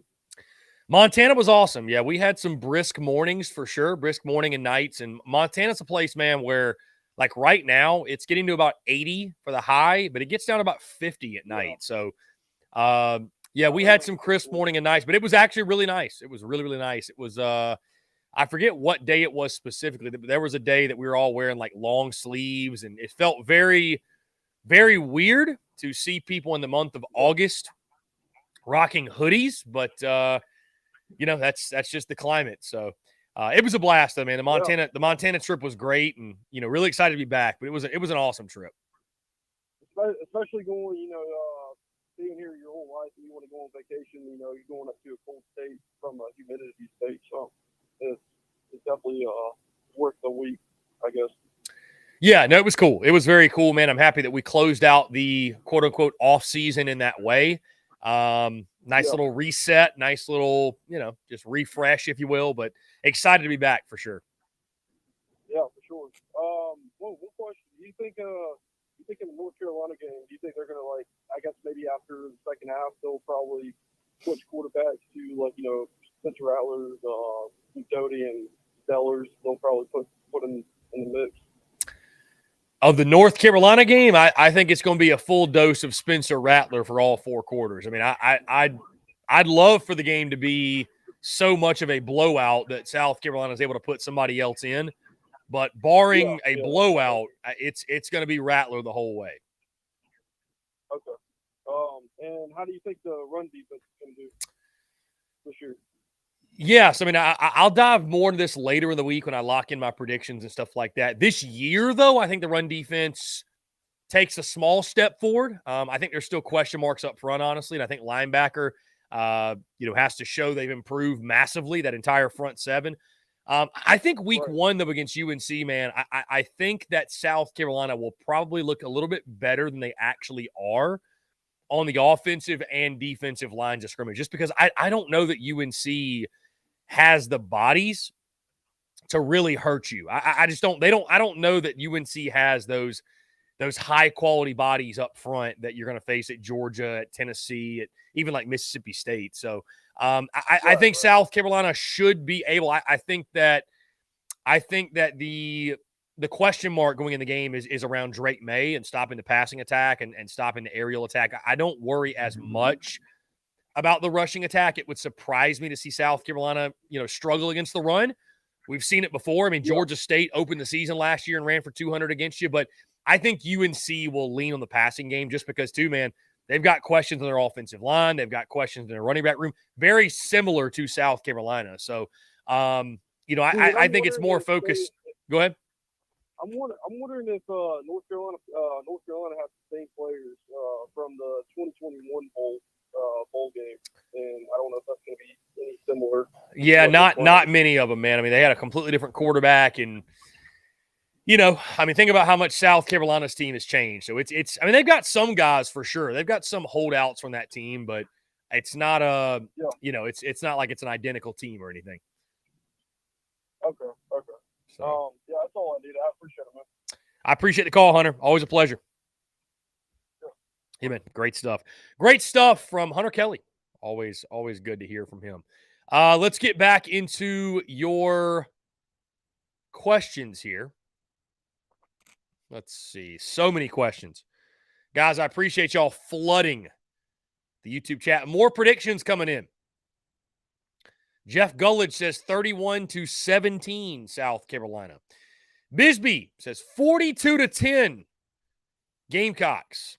Justin Langford, is Gene Chizik still the defensive coordinator at UNC? Yes. Yes, he is.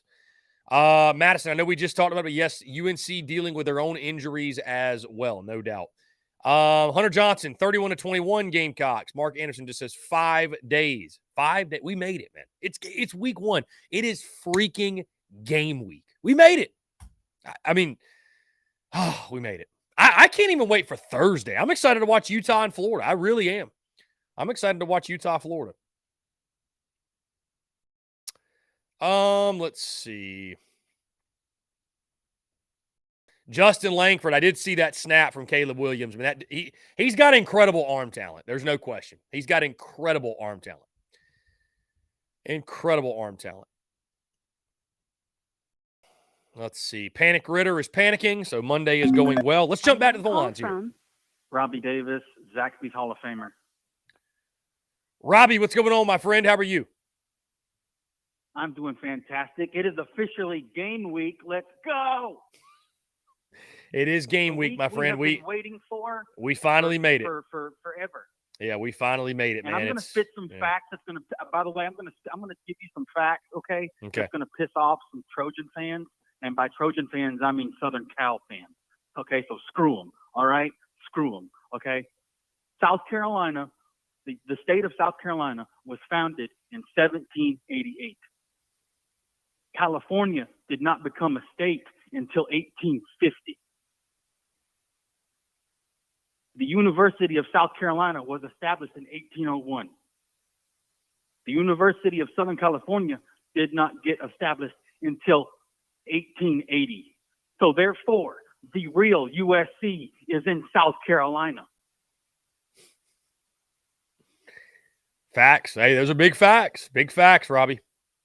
The real USC is in South Carolina. So if any of you Trojan fans want to try to prove me wrong, I've been looking it up. I've been keeping up with it and asking Siri ever since I got up this morning, just because I wanted to prove some facts today since it's freaking game week. Okay, so the real USC is in Cola. The fake USC is in Southern California.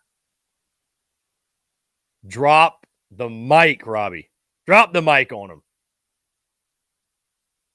So you can have the right to being called USC, but anybody with a brain and that knows history, okay, knows what I just said. So therefore, the real USC is in Cola, okay? And we're going to show Saturday who the real Carolina is, and we're going to kick Mac Brown's ass come Saturday night. Dude, I'm fired up. I'm ready to run through a brick wall, Robbie. You got me ready to run through a brick wall, man. College football. This is in season, Robbie Davis. You are in peak mid-season form. I'm in mid-season form, and I am ready to go. I just decided to open up with the facts right there, okay, to open up the show for my phone call, okay. So I literally have been looking that stuff up all morning, okay. I know, I trust me, okay. And if you don't believe me, go ahead and look it up for yourself if you're listening, okay? If you're a Southern Cal fan for some reason and you're listening, go ahead and look it up. I love it, Robbie. I love it. I love it. I love it, man. Facts only. Facts only from Robbie Davis. Laying down the heat. And I honestly, I'm gonna get to the game stuff in a second. But that was your little dose of history from Robbie, okay? That's your little dose of history from the Zaxby's Hall of Famer, okay? So now let's get to the meat and taters of this convo because it is football season. Finally, it is game week. I am so pumped for Saturday, okay? I am pumped, okay? And this is what I would do if I was Dowell Loggins, just for the hell of it. These are the two things I would probably do, okay? I would line up in 5 wide with Rattler and Joyner in the backfield, okay? I would tell all my wide receivers, go deep and block somebody. I don't give a damn, okay? And I would do a draw play just to try and catch them off guard to see how Joyner does. And I would love to see us run a draw play and see Joyner take it to the house first play of the game. Hopefully, Dowell Loggins. We'll have to get this. We'll have to get this clip over to Dowell Loggins. Make sure he knows. Second, tell everybody to freaking go deep and see if their corners and safeties can keep up with our athletes. I don't think they can. And just throw it up to Nicholas Harbor and say, go get it. We're going to throw it up there. You make sure you're the only one that comes down with it and show that you are the athlete that people have been saying you were since before you got here, and just throw it up there. I would say, Dowell Loggins, let your nuts hang, okay? Let your nuts hang, all right? Go out there and daggum prove a point. All the naysayers, you can tell them to kiss your keister after we beat North Carolina's ass.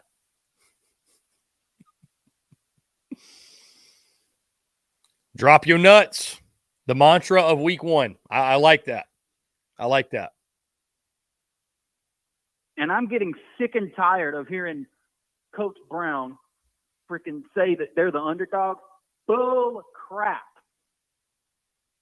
You're getting more respect than we are. Have you not looked, Coach Mack? Hello, you're getting more respect than we are. Hello. If anybody needs to earn respect, it's us. So we need to go out there Saturday night and kick North Carolina's butt all over the field for 4 quarters and not give a darn about the consequences. I'm ready for kickoff, Robbie. You got me ready. You got me officially ready for kickoff.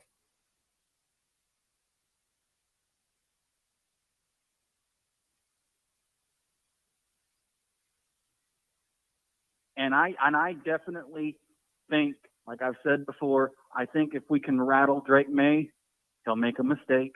We'll get some turnovers. And I think Beamer Ball is definitely going to show up in the game on Saturday. And if we play well enough in all 3 phases, I don't think North Carolina has a chance. I think you're right, Robbie. Yeah, I'm excited to talk later this week. Key matchups, keys to the game, all that good stuff. But, I mean, listen, I think South Carolina is a more talented team top to bottom. I really do. So, I think if the Gamecocks play their best game, I don't know that it'll matter what UNC does in the ball game. I think South Carolina should win the ball game. So, yeah. I think it's going to be a ton of fun, though, man. I think it's going to be a really, really tightly contested game, back and forth, coming down to the wire. But I do think South Carolina should win. For sure. And me and Mariner 26 even talked about this because we've noticed even last year when if we ever got the chance to see Joyner at running back, there was a couple of times where he coughed up the ball. So I'm curious to see if he's worked on that a little bit, to see if they've helped Joyner work on that. And I also think this could be a blessing in disguise with him being at running back, because he is very, very athletic. He was a very good running quarterback at Dutch Fork. So now that all he has to do is just focus on running, I'm really excited to see how he does this season whenever all he's got to worry about is just running the ball, not throwing it, not looking downfield, just reading blocks and running the football. Yeah, going to be really interesting. I mean, Robbie, I've said it many times that, I'd say the K'Ron Joyner is probably the guy I'm most fascinated to see this season on the offensive side. He went to Fort Dorchester, by the way, not Dutch Fork, but I get the point you're making. Fort Dorchester, all good. Well, you know what I meant. I know what you meant, Robbie. I know what you meant for sure. Robbie Davis, hey, just came out. Yeah, hey, I listen, sometimes your mouth moves faster than your brain. I have the same problem, Robbie. I totally get it. Either way. That's a fact. Yeah, either way. Always a pleasure, Robbie, to hear from you. Excited to chat all For week sure. long as we get ready for the ball game, man. Appreciate you. Oh, absolutely. For sure.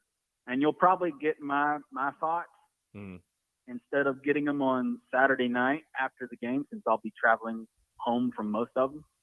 You'll get my thoughts on Monday's show this season. Love that. Looking forward to it, Robbie. I appreciate you. All right, buddy. You have a good one, and I'm really glad you had a fantastic time in Montana. I appreciate it, Robbie. You're the man. Take care. Great stuff. Let's keep it going, guys. We'll jump to another call here. Will, what's going on, my friend? How are you? Game week is upon us, man. Game week beautiful is officially upon us, my friend. What's going on? Just excited, man. Saw the depth chart got released. That's kind of cool. Surprising that Nick Harbor's in that top six a little bit. A little bit. I think it's one of those things, man, that, you know, and Nick Saban spoke on this today about depth charts don't matter, whatever. I mean, they're kind of for the fans more than anything. But I think there's some gamesmanship with depth charts. I think it's one of those things where you want to make North Carolina think about this guy at minimum. Even if he only plays 10 snaps, like, you need to make UNC game plan for him because he's a tough guy to game plan for. I think it's positive, though, seeing him there. I think that shows that he has at least flashed enough that they want to keep him in that rotation. Nothing really else I saw that surprised me too much other than I thought there was a chance that Pup might start, but I guess he's just going to be first off. I think they're just going to rotate a lot in that linebacker room, like keep him fresh. But, I mean, not a whole lot of surprise anywhere else other than I guess Keenan got the nickel start. I think maybe Spalding was maybe the guy I thought would get that, but not a huge surprise that Keenan's getting that. Anything that you saw other than that? Yeah, I mean, I think the thing that jumped out to me was, you know, Debo Williams starting over Mo Kaba at linebacker. I think what that tells me, and again, we'll go much more in depth on tomorrow's TDC because I really want to take some time to look over this depth chart and kind of dive into it. But that jumped out to me, and what it tells me is that Mo Kaba is not 100%. I mean, bottom line, I mean, it's no knock on Debo Williams. I'm not saying he's a bad player or anything, but I mean, Mo Kaba is supposed to be like your guy, and for him to be second string, that is surprising. It's just surprising to me. I mean, outside of that, King Dominion Ford, who just got put on scholarship, he is in the 2 deep at strong safety right behind Nicky Manwari, so that's interesting. Jelon Kilgore's in the 2 deep at free safety. And then offensively, I mean, you know, you got two oars both at the tackle spots, right? Sidney Fugar or Jackson Hughes at one, Kason Henry or Tyshawn Wanamaker at the other. So, you know, there's question marks, man. There's no doubt. There's question marks. Yeah. On the offensive line. Yeah, for sure. You know, I think that we knew the Hughes kid. That's the Charlotte kid, right? Yes, Jackson Hughes is the Charlotte kid. Yes. Yeah. So I heard a lot of good stuff about him. I figured he'd be fighting for that. It is Fugar from Western Illinois and Jackson Hughes from Charlotte fighting for one of the tackle spots. Yeah, just exciting, man. And I mean, so what? It looks like the receiver's not going to play for North Carolina. Is that? Yeah, Tez Walker. It sounds like he will not play. Okay. But it could be a situation. I mean, it could be a situation where they literally get word on Saturday that he's eligible. So, yeah. I mean, who knows with the NCAA, man? Who knows? Yeah, but normally they usually do it. I think because they did give a ruling. What was it, like a week ago, right? They gave their secondary ruling about it. He couldn't play. So it seems like the best case scenario they'll get him for game 2. Yeah, I mean, to me, just a quick thought for the game for me. I think that it really boils down, can we stop the run is really what I'm most intrigued to see. I know that Drake May's an excellent passer of the ball, and I think that our DBs match up really well with our wide receivers. I'm really worried about them being able to run the ball on us. So that'll be really what I'm circling in on is like the focus point of, the big thing we need to get underway is to get those linebackers up in there and maybe get that run stopped up a little bit. But I'll call back later in the week and give my true game Robbie type prediction. I'll hang up and call you back, brother. Will, I appreciate you, man. It's always a pleasure. Great stuff, Will from Dirty Myrtle. And he brings up some great points. Yeah, if South Carolina can't stop the run against UNC, I'll have some concerns. I really will, because this is not a great offensive line. And if you can't stop the run against North Carolina, I mean, Drake May is going to have a field day. If they're in a lot of second and third and shorts, it's going to be really tough on that defense. It's just going to be really tough on your defense to really make anything happen. Let's see. Let's get back into your YouTube questions. Guys, again, phone lines open, 843-790-3377. Austin Gregory. Odd that Sellers was running with the twos, but Doty is listed as backup. Not much of a surprise there, but definitely contradicts camp intel as far as Sellers taking quarterback 2 reps. Austin, it actually doesn't contradict anything from the standpoint of, from the folks I talked to, they expected that. They expected that to be the case. And it's just one of those things, man, where it's like, I think everybody understands Lenoris Sellers is the quarterback of the future. But Luke Doty right now, just because of experience, right? That's something you cannot simulate in fall camp. God forbid something happened to Spencer Rattler early in the year. I think it'd be Luke Doty that would take those snaps because he's just been in that fire before. You see what I'm saying? So I'm not really surprised to see it. I'm not surprised to see it. I would still say from a talent standpoint, from a future of the program standpoint, it is Lenoris Sellers. But doesn't surprise me to see Luke Doty at QB2. Let's see. John Edwards says, Utah wins with or without Cam Rising. I will make my prediction, John Edwards, later in the week. Somebody asked earlier, by the way, what happened to the podcast schedule? The podcast will resume as normal later today, 5 p.m. Eastern. Last week, I was dropping it at 5 a.m. Eastern because there was no TDC. So we're back this week. We're rocking as normal. Podcast will be released 5 p.m. Eastern time. That's why if you were expecting a podcast this morning, that's why you didn't get one. So, yeah, we're back on our normal schedule. Either way, guys, 843-790-3377. It's 843-790-3377. Austin Griesman says this. National media is predicting this game based upon May versus Rattler. What's the South Carolina defense against North Carolina defense? What's the South Carolina special teams against North Carolina special teams? 2 of the 3 phases are heavy leaning South Carolina. Austin, great point. I'm really excited, guys, for a brand new piece of content, by the way, for us. And we're doing some different things, but this is going to be a lot of fun. So every single week, right, we would do key matchups, keys to game, top storylines, prediction, all that good stuff. Now, going into each and every single game, guys, we did the position unit preview series, breaking down every single position unit. We are going to do a position unit comparison between South Carolina and whoever they play that upcoming weekend. So, Wednesday, we'll dive into our position unit comparison, if you will, where it'll be, and we'll have a graphic associated, but we'll talk about it on the show as well. We'll go down the list: quarterback, running back, O-line, D-line, tight end, I forgot to mention, linebacker, defensive back, kicker, punter, coaching, all that good stuff. And we will get on the list and just check off who has the advantage at what. And, we'll go from there in regards to comparing the 2 teams. So I am very excited for that. Very excited to just talk even more in depth when it comes to these games. Really looking forward to it, guys. I think that's something you guys will really, really enjoy also.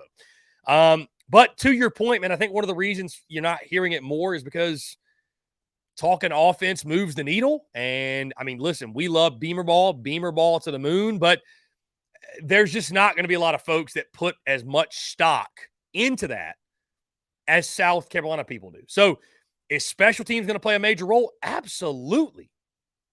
I think going into year 3 of Shane Beamer, it would be foolish to think that special teams will not play a big factor in this game. I mean, it has in every single big win, it seems like, of the Shane Beamer era. So I fully expect special teams to be a game changer for the Gamecocks. Chase Floyd says, join the BCC. Patreon.com/Big Cock Club. Yes, guys, you see the hat also, by the way.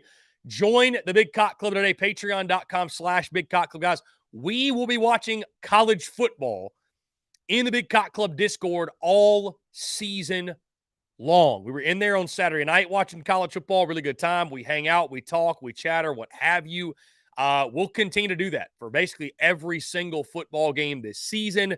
Also, guys, I drop a lot of stuff in that Discord. You can ask anybody. I drop a lot of stuff that I do not put on social media. So you want the inside? I'm calling myself an insider. What's happening? But if you want the scoop, what's going on, also just great Gamecock content, conversation, what have you, and, of course, the BCC hangouts in the Discord watching college football. Join the Big Cock Club today. Also, by the way, we have a discount code. You get 20% off of merchandise, which you see I'm rocking. I actually just got this shirt over the weekend. tsus.store and or the spursupshow.com to find your merchandise there. So, let's see. Continue to roll through your questions here on this Monday of game week, 843-790-337. So Lynn Turner said this: I have the opposite problem. My brain moves faster, so my mouth gets messed up because my brain has moved on. Interesting. Interesting. Let's see. Austin Ward mentioned this top of the show. Thoughts on the rule change with no first down, stopping the clock until 2 minutes in each half? You know, I don't have much of an opinion on it after week 0. I know the games were shortened. Vandy Hawaii dragged on, though. So I don't really feel like we noticed it all that much. So it seemed like, though, a couple of games, it really sped up play. So we'll see how it affects South Carolina, North Carolina. I mean, I think it definitely makes a difference. I think it absolutely makes a big difference when you factor in just, I mean, dude, you're probably getting 10 or 15 less plays per game for an offense. That's a big difference. Tyler Knoll says, just spot the damn ball. Defense is going to be much improved. New offense can't be any worse than it was for the first 10 weeks last season. Excited for Saturday. It'll give us a lot of answers. Yeah, I mean, it will absolutely, man. It will give a ton of answers in regards to, you know, I'll say this too, though. It'll give us answers to question marks we've had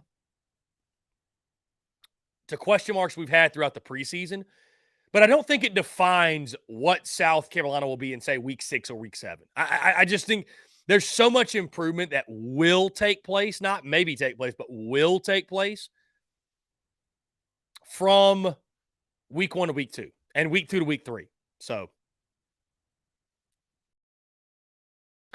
Gamecock fanatic, Chris, will Carolina have a bad season if we lose to UNC? Gamecock fanatic, I talked about this early in the show. I don't think it's a guarantee you have a bad season if you lose in North Carolina. I don't. Some will disagree. I totally understand. Some will disagree. I don't tend to think that is a fact. I think that South Carolina, would it stink to lose to UNC?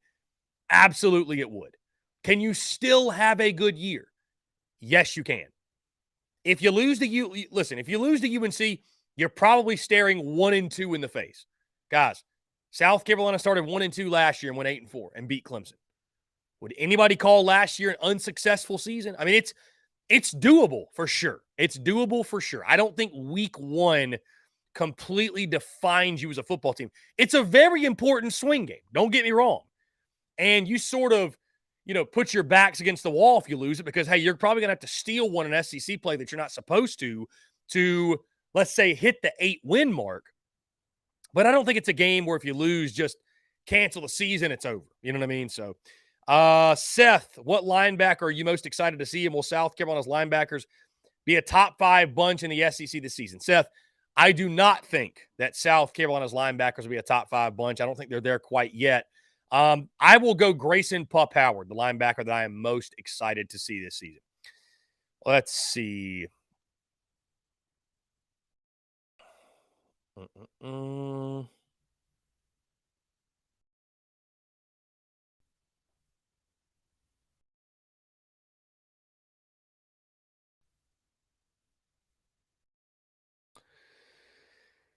Anyways, Austin Gregory says, what's the game you think we'll win that we shouldn't, and what's the game you think we'll lose that we shouldn't? Also, what SEC game are you most excited for? The game that I think South Carolina will win, they shouldn't.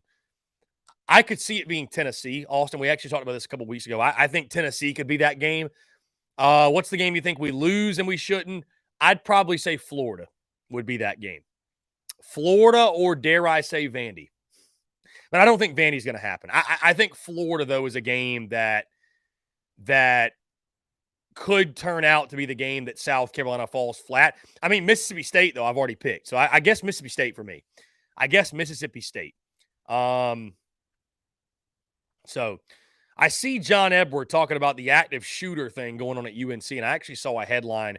But Mac Brown has already talked to the media, so I don't know what John Edward is talking about. Mac Brown, Gene Chizik, all those guys, they've already spoken to the media, so I'm not exactly sure what John Edward is saying. And it also looks like those guys, the active shooter guys, they are in custody. So nothing else to worry about at this current juncture, thankfully, with UNC. Guys, let's jump into a quick break. On the other side, we'll keep the conversation rolling, taking more of your questions, your comments, your calls, and more. You're tuned in to the Daily Crow. The Daily Crow is brought to you by our friends at Carolina Cigars. Carolina Cigars has been in operation since 2008, recently taken over by the Peterson family in 2020.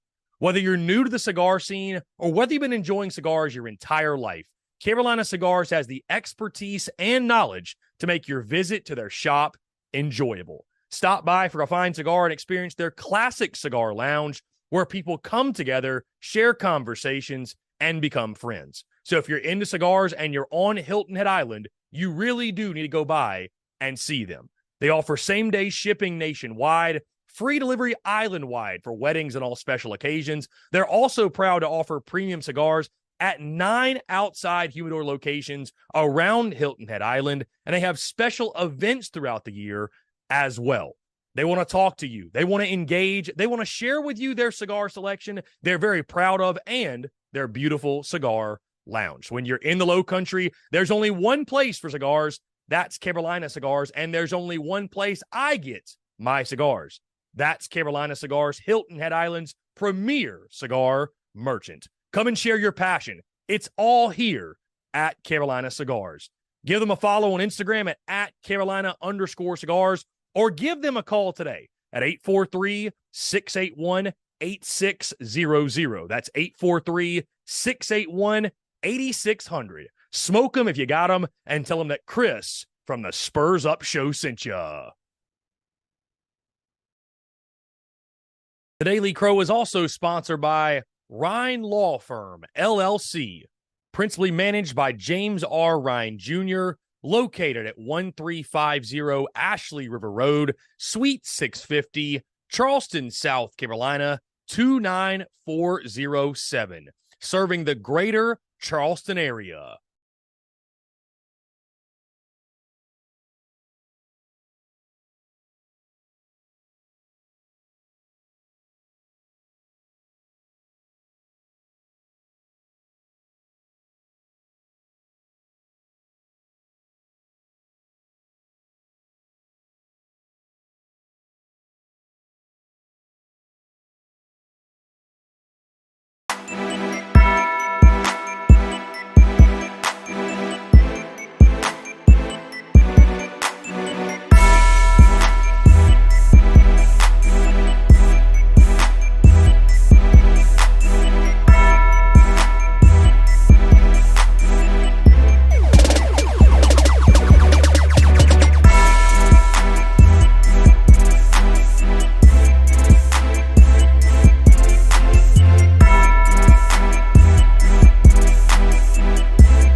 Muscle Dougie, ho.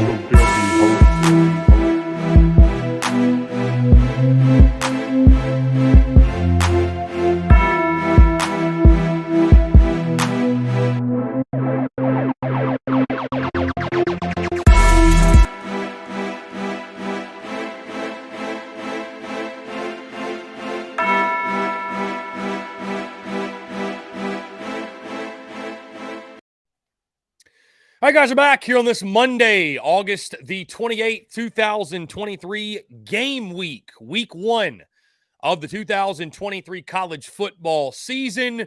Congratulations to you all. We officially have made it. So excited, so pumped. Let's get right back in your questions. Gamecock Fanatic says, I think Carolina will have a top 3 or 4 offense in the SEC, especially if we can run the ball with DK. Rattler has Wells, Leggett, Brown, and even Eddie Lewis. And don't forget, Trey Knox. It very well could happen, Gamecock Fanatic. I think there are lots of reasons to be optimistic. There's question marks, no doubt, but, there's reason, to be optimistic and feel like South Carolina could make a major jump offensively this season, no doubt. Let's see.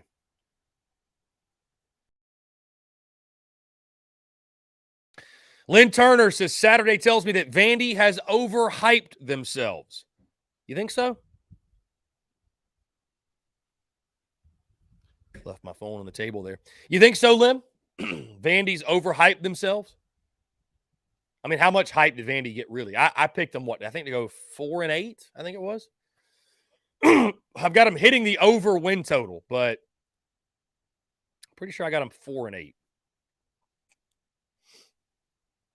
Madison Duncan says, congrats. I saw 120 viewers so far. Yeah, Madison, the live viewers, admittedly, they always take a bump up when we get to game week and in season, all that good stuff. I think the most we've ever had for the Daily Crow, I think it was last year during when Steven Garcia joined the show a couple of times. We had upwards like 250 or something like that. But I am fully expecting the post-game call-in show. Guys, I think the numbers are going to be crazy. I think the numbers are going to be absolutely insane, to be honest with you. So, because I think people immediately after a game, they want somewhere to go to voice their comments, to voice their opinions. And this will be the place. It'll be completely unfiltered, unedited, unscripted post-game call-in show. Going to be a lot of fun. So, and there will be no breaks either, by the way. It's going to be one of those things we're going to, fire up the stream.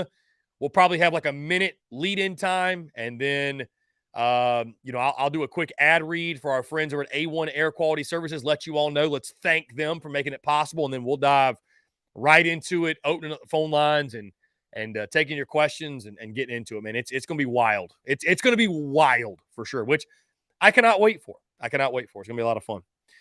Going to be a lot of fun. Guys, just to give you a quick update. Oh, here we go. Look at that. Good timing. But never mind. We're going to jump straight into the phone lines. Let's get back to it. Call from Trevor. Trevor, what's up, man? How are you? Hey, how we doing, Chris? I'm doing well, man. I appreciate you asking. What's going on? Well, you're hearing from a former Gamecock living in Charlotte right now, so definitely pumped up for this weekend. I'll be boots on the ground for the game. I got some nice seats. Definitely looking forward to it. In regards to the South Carolina running game, I know we have a lot of questions coming into this season. So I guess if you had to put a number on it, how many yards do you think we have to rush for Saturday to guarantee a Gamecocks victory?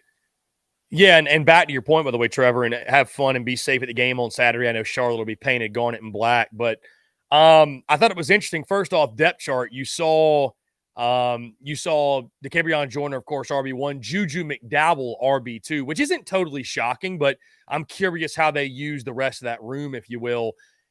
I don't think South Carolina has to rush for an incredible amount to win, because I think the expectation is that South Carolina is going to throw the football a lot. Now, I think if the Gamecocks rush for 100 or more, I think it's a guaranteed victory. I really do. Because, I mean, you look back at the years, look over the years, and when Carolina's able to run the football to like any degree at all, right? Any degree at all, 100 or more yards, they win like 90% of the time. And those are rough numbers, but I promise you look back at the numbers, it's crazy how well South Carolina does when they run the football effectively. So, you know, I don't even think you have to hit 100. I think you could rush for, I don't know, man, 70, 80 yards. It's tough to say that, like, hey, you can rush for 50 yards and be fine because, you know, I don't know that you're going to – I don't think you're going to throw for 400 yards in the ball game or anything like that. But I think if you hit 100 yards rushing or more, I think you put yourself in a really, really good position to win the game on Saturday. Yeah, absolutely. And I think Spencer Rattler's good enough where we can really kind of ride his arm for a couple games this year. But I do think when it comes down to it, you know, if we're hoping for an 8, 9, 10 win season, I really do think that we're going to need to see something out of DeCarrion or Juju McDowell coming out of the backfield. Obviously, two super quick guys in terms of the running back passing game. I don't have any questions there, but when it comes to in between the tackles, with the frames that those two guys have, I am a little worried about that aspect of the run game.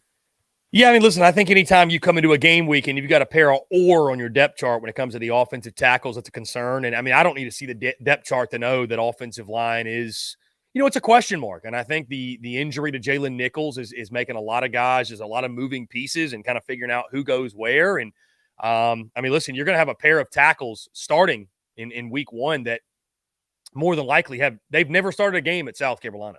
You're going to have one tackle for sure that's never started a game at the Power 5 level, starting at offensive tackle. So there's questions certainly, which again, it's ironic. I've mentioned many times, it's almost eerie how similar South Carolina and North Carolina are because they've got issues at tackle as well. You know what I mean? So offensive line is certainly a question mark, but I've mentioned this many times, my friend, and we'll talk about this a lot more throughout the week.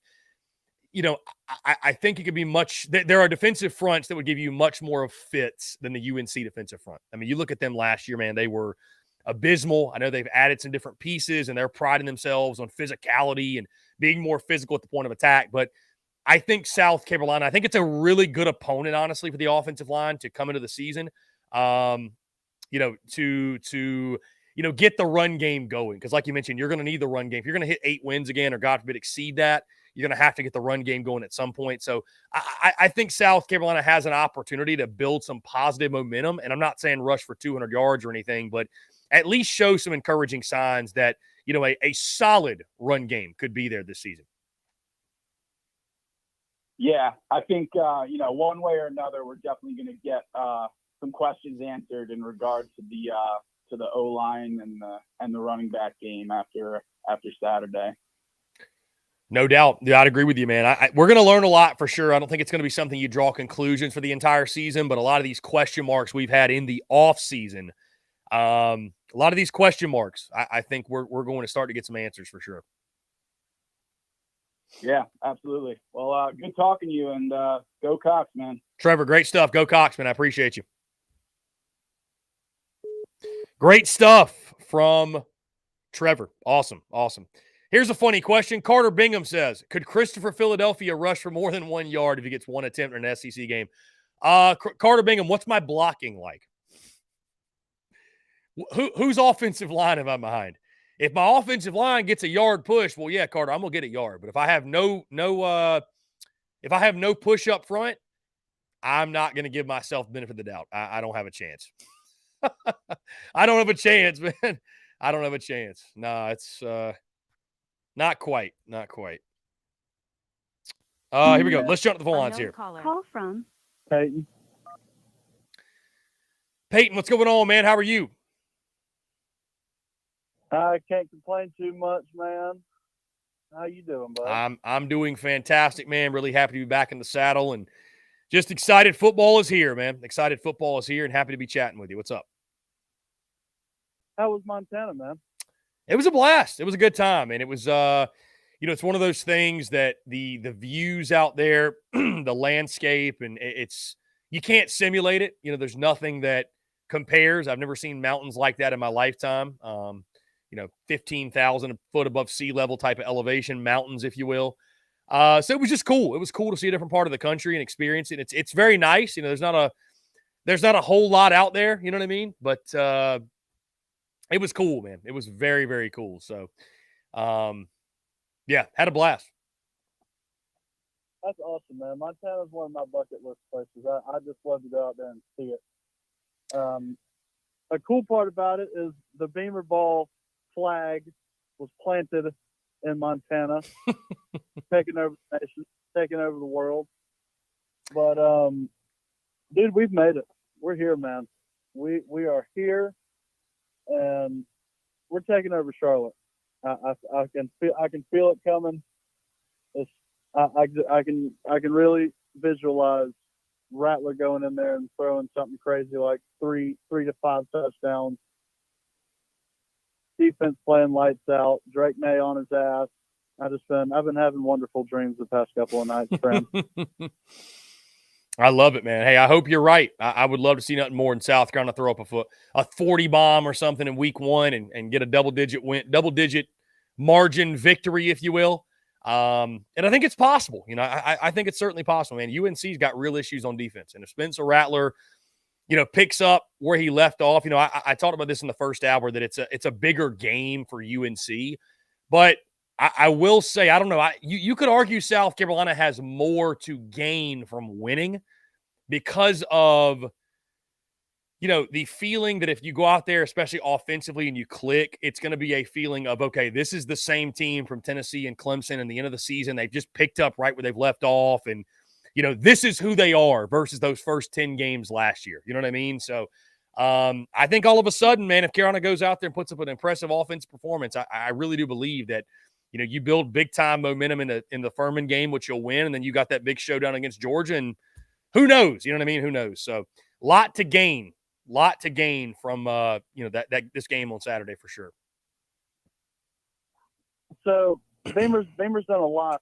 Beamer's done a whole lot under his in his first 2 seasons here, as far as changing expectations, changing cultures, changing what we expect to happen. And I think this is me definitely being hopeful now. Mm-hmm.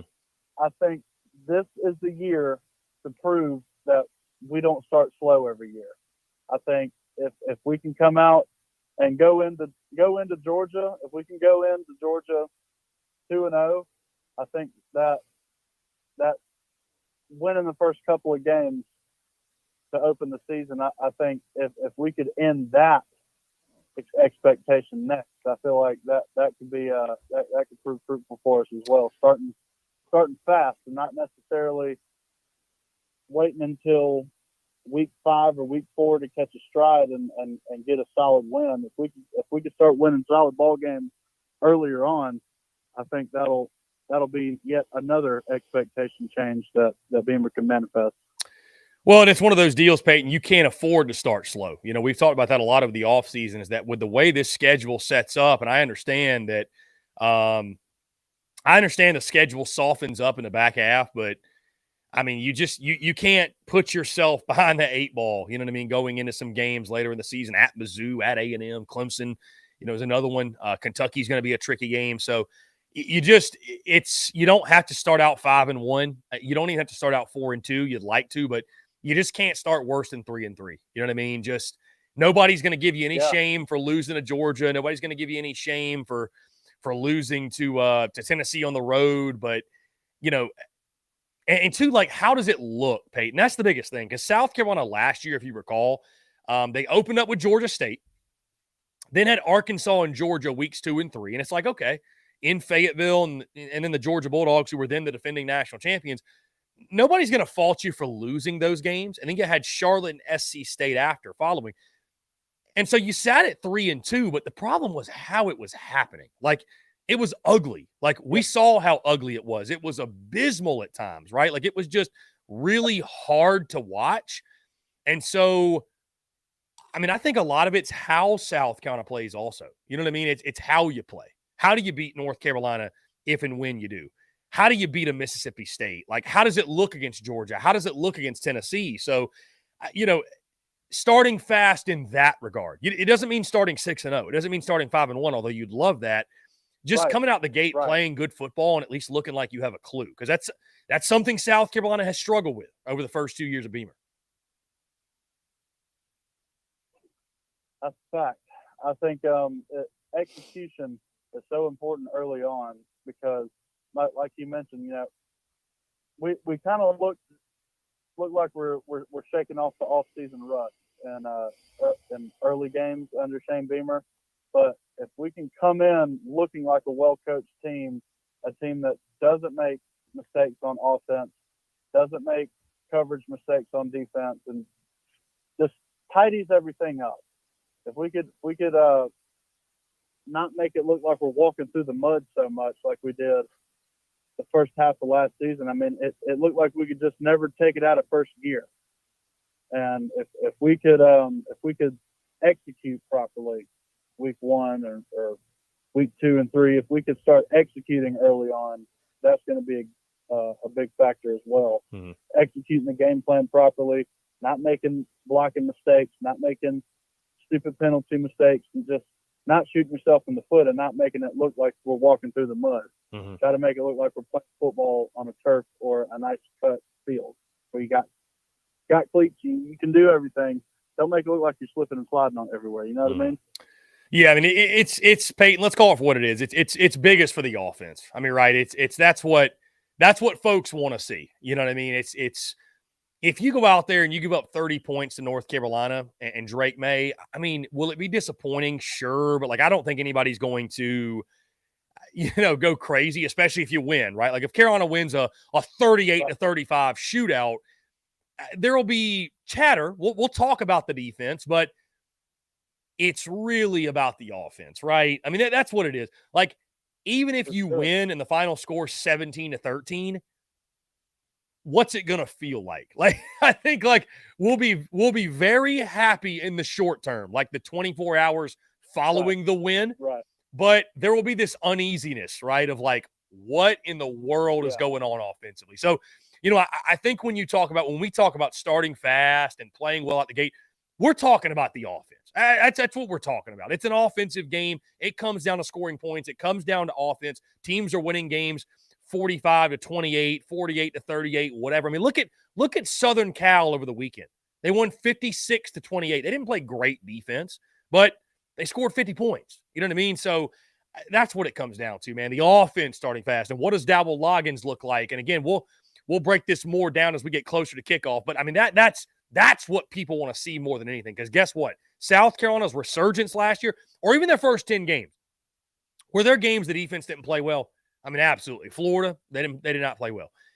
But South Carolina's resurgence happened because the offense got fixed. The resurgence happened because the offense got better. That's the bottom line. So that's what we're all most looking forward to, is seeing an offense that clicks. At least clicks much better than it has over the last couple of years. Will you get it? We shall see. But I think that's the focus when you talk starting fast, is starting fast offensively. Right. But I'll say this though. I'll say if Spencer Rattler, if we come out and we get a 3-touchdown, 1 interception game, and we find a way to lose somehow, versus if he comes out and has a 1-touchdown, 2-interception game and we win, I think we kind of got to live with him at that point. But it's like you said, man, starting fast on offense, making sure the offense is up to par, because we don't have the luxury of these unranked teams or these FCS teams that we get to pad our schedule with early on in the season. We don't have that. We don't have that luxury. So we're gonna have to come out tight, and look like we know what the hell we're doing. Indeed, my friend. Indeed, it should be a lot of fun. Can't wait for it. Absolutely, man. Neither can I. Cannot wait. It is game week, my friend, and I'll call in tomorrow. You take care. Try to stay cool out here. Thanks, Spurs up, Chuck. Go Cox, buddy. Peyton, you're the man. I appreciate it. Thanks so much for the call. Great stuff, as always, from Peyton. Really, really good stuff. Guys, again, 843-790-3377. I see my guy Bryce. Spur your enthusiasm. Says 56-24 Gamecocks. Win anyway. I love it. Cop the merch. Cop the merch. Spur your enthusiasm is in the house. Madison Duncan, the show can highlight a second best player of the game. Get the Spurs up spot for the week. Mary R26, you're going to have a drop your nuts defensive player of the game award. That's a good question, Marion R26. That's a very, very good question. I don't know yet. John Edwards says, might go to college game day Saturday. With who I'm going to the game, we haven't decided yet. So if you guys go to college game day, you might get to meet John Edward. My question is this. Who's going to have the Beamer Ball signage, the TSUS signage at college game day? And if you do, shoot me a picture because, and you know what? I'll tell you this. If anybody out there is willing to put any sort of TSUS logo or any of our logos from our merch, anything we do on signage and take it to game day, you shoot me a screenshot of it, a DM, I will send you a free piece of merch. How about that? How about that? Just to say thank you, I will shoot you a free piece of merch. Let's see. Oh, Bruin Nation. Good memory by Bruin Nation. We need to come from last year to call in and break down this game. That's Walker you're talking about. Yeah, Walker hasn't called in a while, man. He has not called in since last football season. Austin Gregory says, I've secured tickets to the game in Athens, truly hoping we can keep it on the rails so I can somewhat enjoy the experience. I hear you, Austin. I hear you. By the way, guys, join the Big Cock Club. We've got the TDC Questions channel in there. As you've probably noticed today, tons of questions flood the YouTube chat. So the best way to get your question answered, if you feel like it's getting lost in the shuffle, call in, shoot us a text to the number because we don't get many texts at 843-790-3377. Hit the text line or join the Big Cock Club and comment in the TDC Question channel. I will see your question if you do that. Chris Phillips face on a stick. Dude, if you do that, I don't even know. Bruin Nation, you know what's funny, my guy? I've been thinking too, I know that I was kind of MIA over the last week or so, which, I was. I was still posting content, but, I wasn't, I think, as active as normal because we were out of town, all that good stuff. Bruin Nation, I came back and I was like, Twitter is eerily quiet. Like Twitter is eerily calm. You know what I mean? And I'm just like, that scares me because what it means is all hell is about to break loose very soon. Like all hell is about to break loose. So I don't know, Bruin Nation. Maybe I missed some drama. I'm very disconnected from any sort of drama on Twitter or whatever, but Twitter feels like it's been very calm and very quiet, which is a scary thing. Oh, let's see. Let's scroll back through some questions here. Michael Sullivan, we got to have a redo of the UNC game now that it's week 1. You know what's funny? My guys over at SG1 Sports, they're actually doing that. They're redoing all of their simulations. Is it overkill? Is it a little bit over? I feel like the thing that makes the simulation so awesome is the fact that, it's the off season. There's not much else going on. I will say our simulation last night, though, God, that was a heartbreaker. I don't know if you guys missed that, but we had Southern Cal on the ropes, 29-23 game. We have the ball down at the goal line, and goal line stand 4 and out, can't get it in. Just brutal. A brutal result. Jeff Gullidge says it's the quiet before the storm. Indeed. Austin Hicks, things are quiet when me and Austin Gregory are getting along. Indeed, my friend. I'm glad to see it. I've loved how quiet it's been in that regard. But unfortunately, I think it'll probably be short-lived. Some breaking news, guys, on Twitter in regards to conference expansion, our favorite topic. But ACC presidents have scheduled a call on Monday night to discuss and possibly vote on adding Cal, Stanford, and SMU to the ACC. And the presented model expansion would add $55 million annually for ACC to share via incentive pool, as reported last week. This comes from Ross Dellinger over at Yahoo Sports. So the ACC looking to expand. It's going to be 3 conferences. It's going to be the SEC, the ACC, and the Big 12.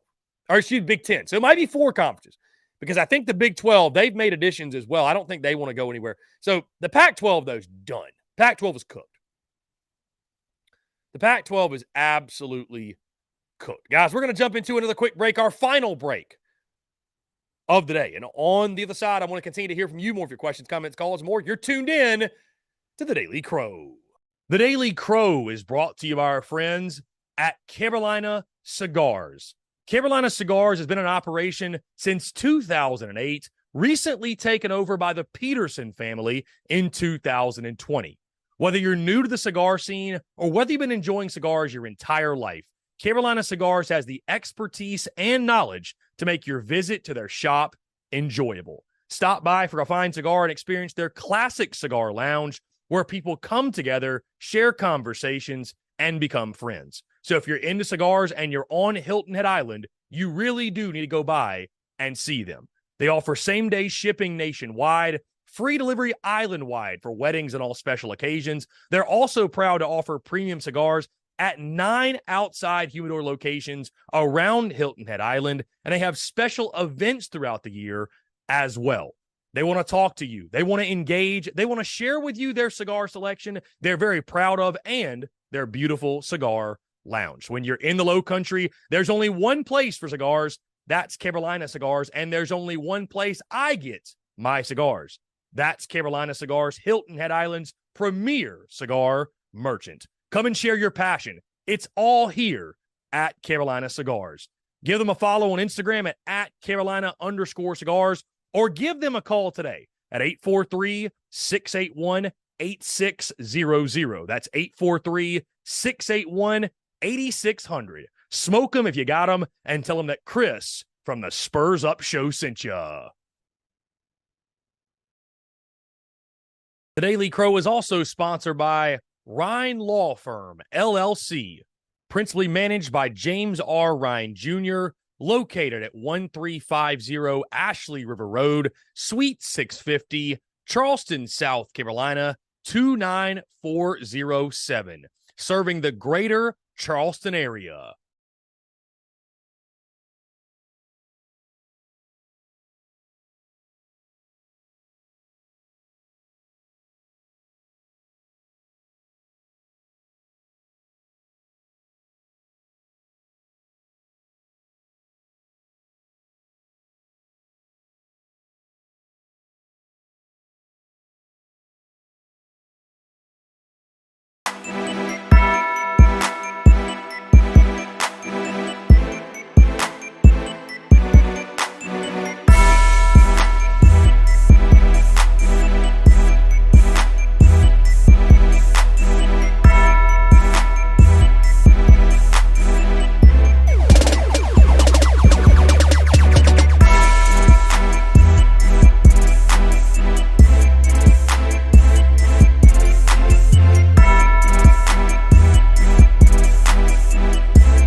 Muscle Dougie Ho.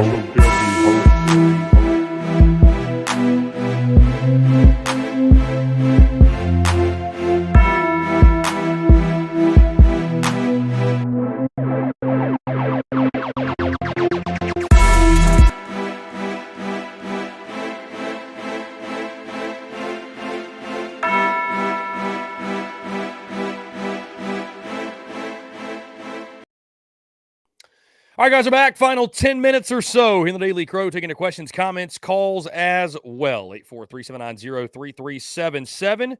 That is 843-790-3377 here on this Monday of game week. Guys, very, very excited for all of our content this week. Content bleeding out of the eyeballs. Rebecca's in the house. Rebecca, what's going on? She says, hello, everyone. Hello, Rebecca. Justin Bryant says, I'd imagine these guys Beamer said were questionable or good to go Saturday. Justin, as far as we've heard, the only guy I've heard that I think is for sure or at least most likely out is Jatius Gear. It does sound like Juice Wells is expected to play. We'll see. I mean, things can change in an instant, right? And nobody's been out at fall camp or anything like that. So we'll see what Beamer has to say. And, of course, at some point we will find out what's going on. Gamecock Fanatic says, any news on Tez Walker? Gamecock Fanatic, the only news is there's no news. Mac Brown updating it today. He had this to say. Let's see here. I want to read this exactly. Let's see. Okay, UNC coach Mac Brown on Tez Walker's NCAA case. Quote, we still haven't heard anything from the NCAA on Tez. We're hoping to hear something, at least on the process, today. So, they have heard nothing. And from the folks I've talked to, it sounds like it's something that could literally go into Saturday. Will literally go into Saturday. So, let's see. Yeah, guys, you join. So I see my guy Bryce asking questions. You join on the Patreon. You join patreon.com/BigCock Club. You sign up for the $6.99 a month. You join that, and then you get the link to the Discord. I do that because that's really the only way to put like a paywall around the Discord, if you will, that makes sense. So, yes, it is a private Discord. Again, the reason I do that, guys, number one, because what we're selling or what we're the value we're providing is that it is an exclusive community. It's not open to everyone. If it's open to everyone, there isn't nearly as much value. And you guys already know, if it was open to everyone, can you imagine the slapdickery that would be taking place in the Discord? I mean, you guys know better than that. Like, you guys know. So, yeah, for fans of the Spurs Up Show who want to be part of an exclusive community, you've got the Big Cock Club. Join today, patreon.com/Big Cock Club. Again, we'll be watching all of the college football games. We'll be watching all of the college football in the BCC Hangout. Going to be a really, really good time. Looking forward to it. Let's see. Getting back into your questions. Let's see. In case you guys missed it, Arkansas moved their game up to noon on Saturday because of humidity and hot weather. They wouldn't last a second in Columbia. Wouldn't last a second, man.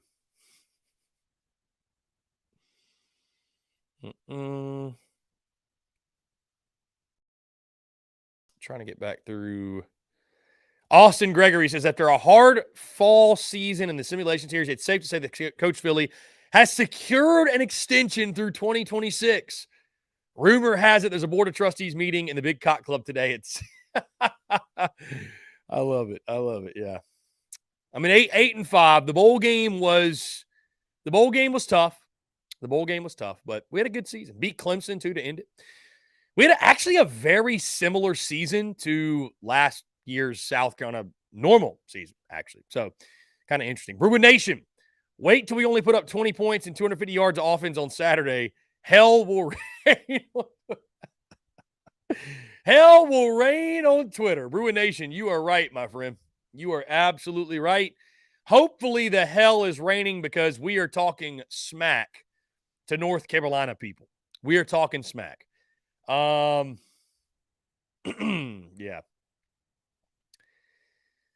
Let's see. Madison Duncan, the word of the day is slapdickery. Sometimes it is, sometimes it isn't. Jeff Gullidge, you got your game day meal planned out yet? Not exactly. I got a good idea though, Jeff. We will definitely be grilling something.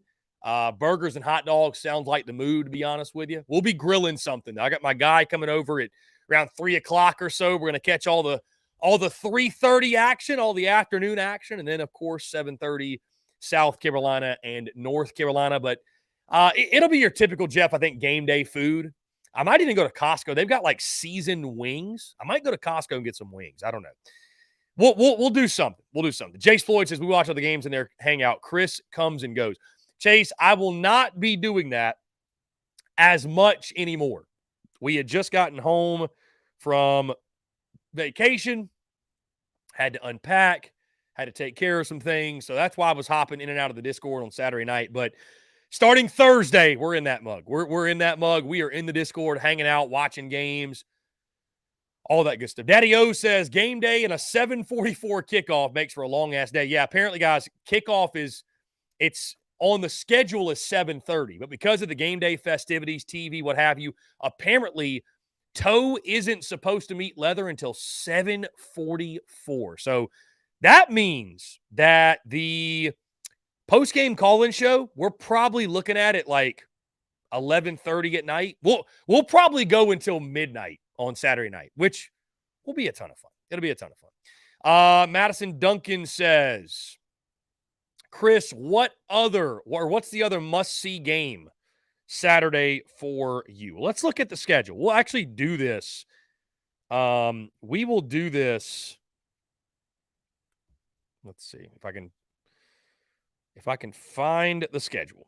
We will do this on Thursday. We'll do our drive around the SEC. That's what we'll be focusing on. We'll talk about all the SEC games, guys. I'll break down top storylines for them, my brief thoughts on them, and I'll actually lock in predictions for SEC games as well on Fridays. Again, that's new content that we have not done in the past. But Madison says, what other must-see Saturday? And good thing you specify Saturday, because I'll go down the list. Thursday, the game I'm most excited for, of course, Utah and Florida. Cannot wait to see that one. Friday, I think Georgia Tech and Louisville could be a very fun game, opening up ACC play. And then Saturday, I mean, outside of South Carolina and North Carolina, it's not an incredible slate. Just going down the list, I'm excited to see Tennessee, Virginia. First look at Joe Milton in the starting role. TCU, Colorado with the whole Deion Sanders thing. Like, do they show any life at all? We got Kentucky, Ball State at noon. Arkansas is now at noon as well. There's a lot of cupcake games in the SEC, honestly, man. Ole Miss, Mercer, Ohio State at Indiana. That could be interesting. 3:30 game on CBS. That's the CBS game, by the way, which is so unfortunate. Washington against Boise State. That could be interesting. Texas, Rice. Probably going to be a blowout, but whatever. Auburn, UMass is the ESPN game at 3:30. I'm trying to look to them like, what game am I going to watch at 3:30? Because, we'll probably just have like a rotation. I don't know. Continuing. Outside of that, man, you've got UCLA and Coastal late that night. There's not a lot of crazy games. UCLA Coastal is going to be fun, though. The 3 p.m. ESPN game. And then on Sunday, of course, we got LSU, FSU, and then Monday, Clemson and Duke. So going to be a lot of fun. Todd Smith with the super chat to close out the show. Todd, thank you, sir. I appreciate it. Austin Miller says, do you have a bet of the week pick? Austin, yes, you will find that out tomorrow. Tomorrow we'll talk. That'll be part of our content on TDC. Just to give you guys an idea, by the way. On that note, you asked that question. Let me give you a quick idea of what content's going to look like on a weekly basis. Now, there's things that are subject to change, be added, what have you, because of, like, for example, I wasn't necessarily planning on talking about the depth chart tomorrow. We will do that first thing. This is what the content is going to look at. I know we've hit 3 o'clock, but this is important. On Mondays, it is going to be our full South Carolina, of course, but also SEC Monday morning quarterback takeaways, reactions, breakdowns, all that good stuff, thoughts, analysis, all of our takeaways from that. That's basically going to take up the entire first hour, right? Any news, of course, that comes out, we'll discuss it. On Tuesdays, we've got our SEC power rankings and our MyBookie bets of the weekend. On Wednesdays, we'll have takeaways from Shane Beamer's presser. If anything jumps out, we'll talk about that. We'll discuss it. We'll dissect it. Also, we will have our Prize Picks plays of the weekend, and I'm still kind of working with Prize Picks when they're going to drop their actual prop plays. We'll have our Prize Picks plays of the weekend. We'll have our keys to the game and our position unit comparison segment, which I'm really excited about.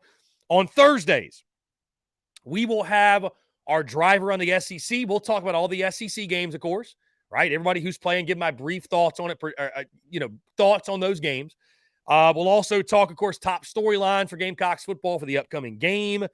We will talk key matchups as well. And then on Friday, it'll be prediction day. I'll lock in all the predictions for the SEC games, of course, South Carolina's game, and also final thoughts heading in the weekend, more storylines, probably thoughts, analysis, all that good stuff. So that's kind of sort of your rough draft of content, but you can expect gambling content on Tuesdays and Wednesdays.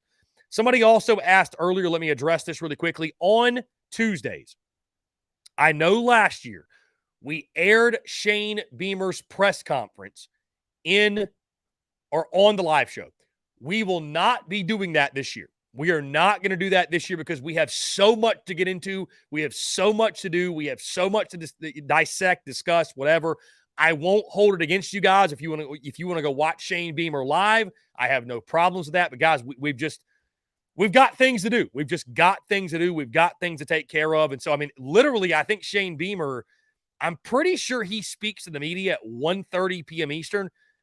That's right in the middle of our segment with JC Sherbert. So we'll react to everything Beamer has to say on Wednesdays, but no, we will not air the Shane Beamer Convo on TDC like we did last year. So what that means, though, guys, is this. It's because we have more content to deliver. We have more content to discuss. We have more things to talk about.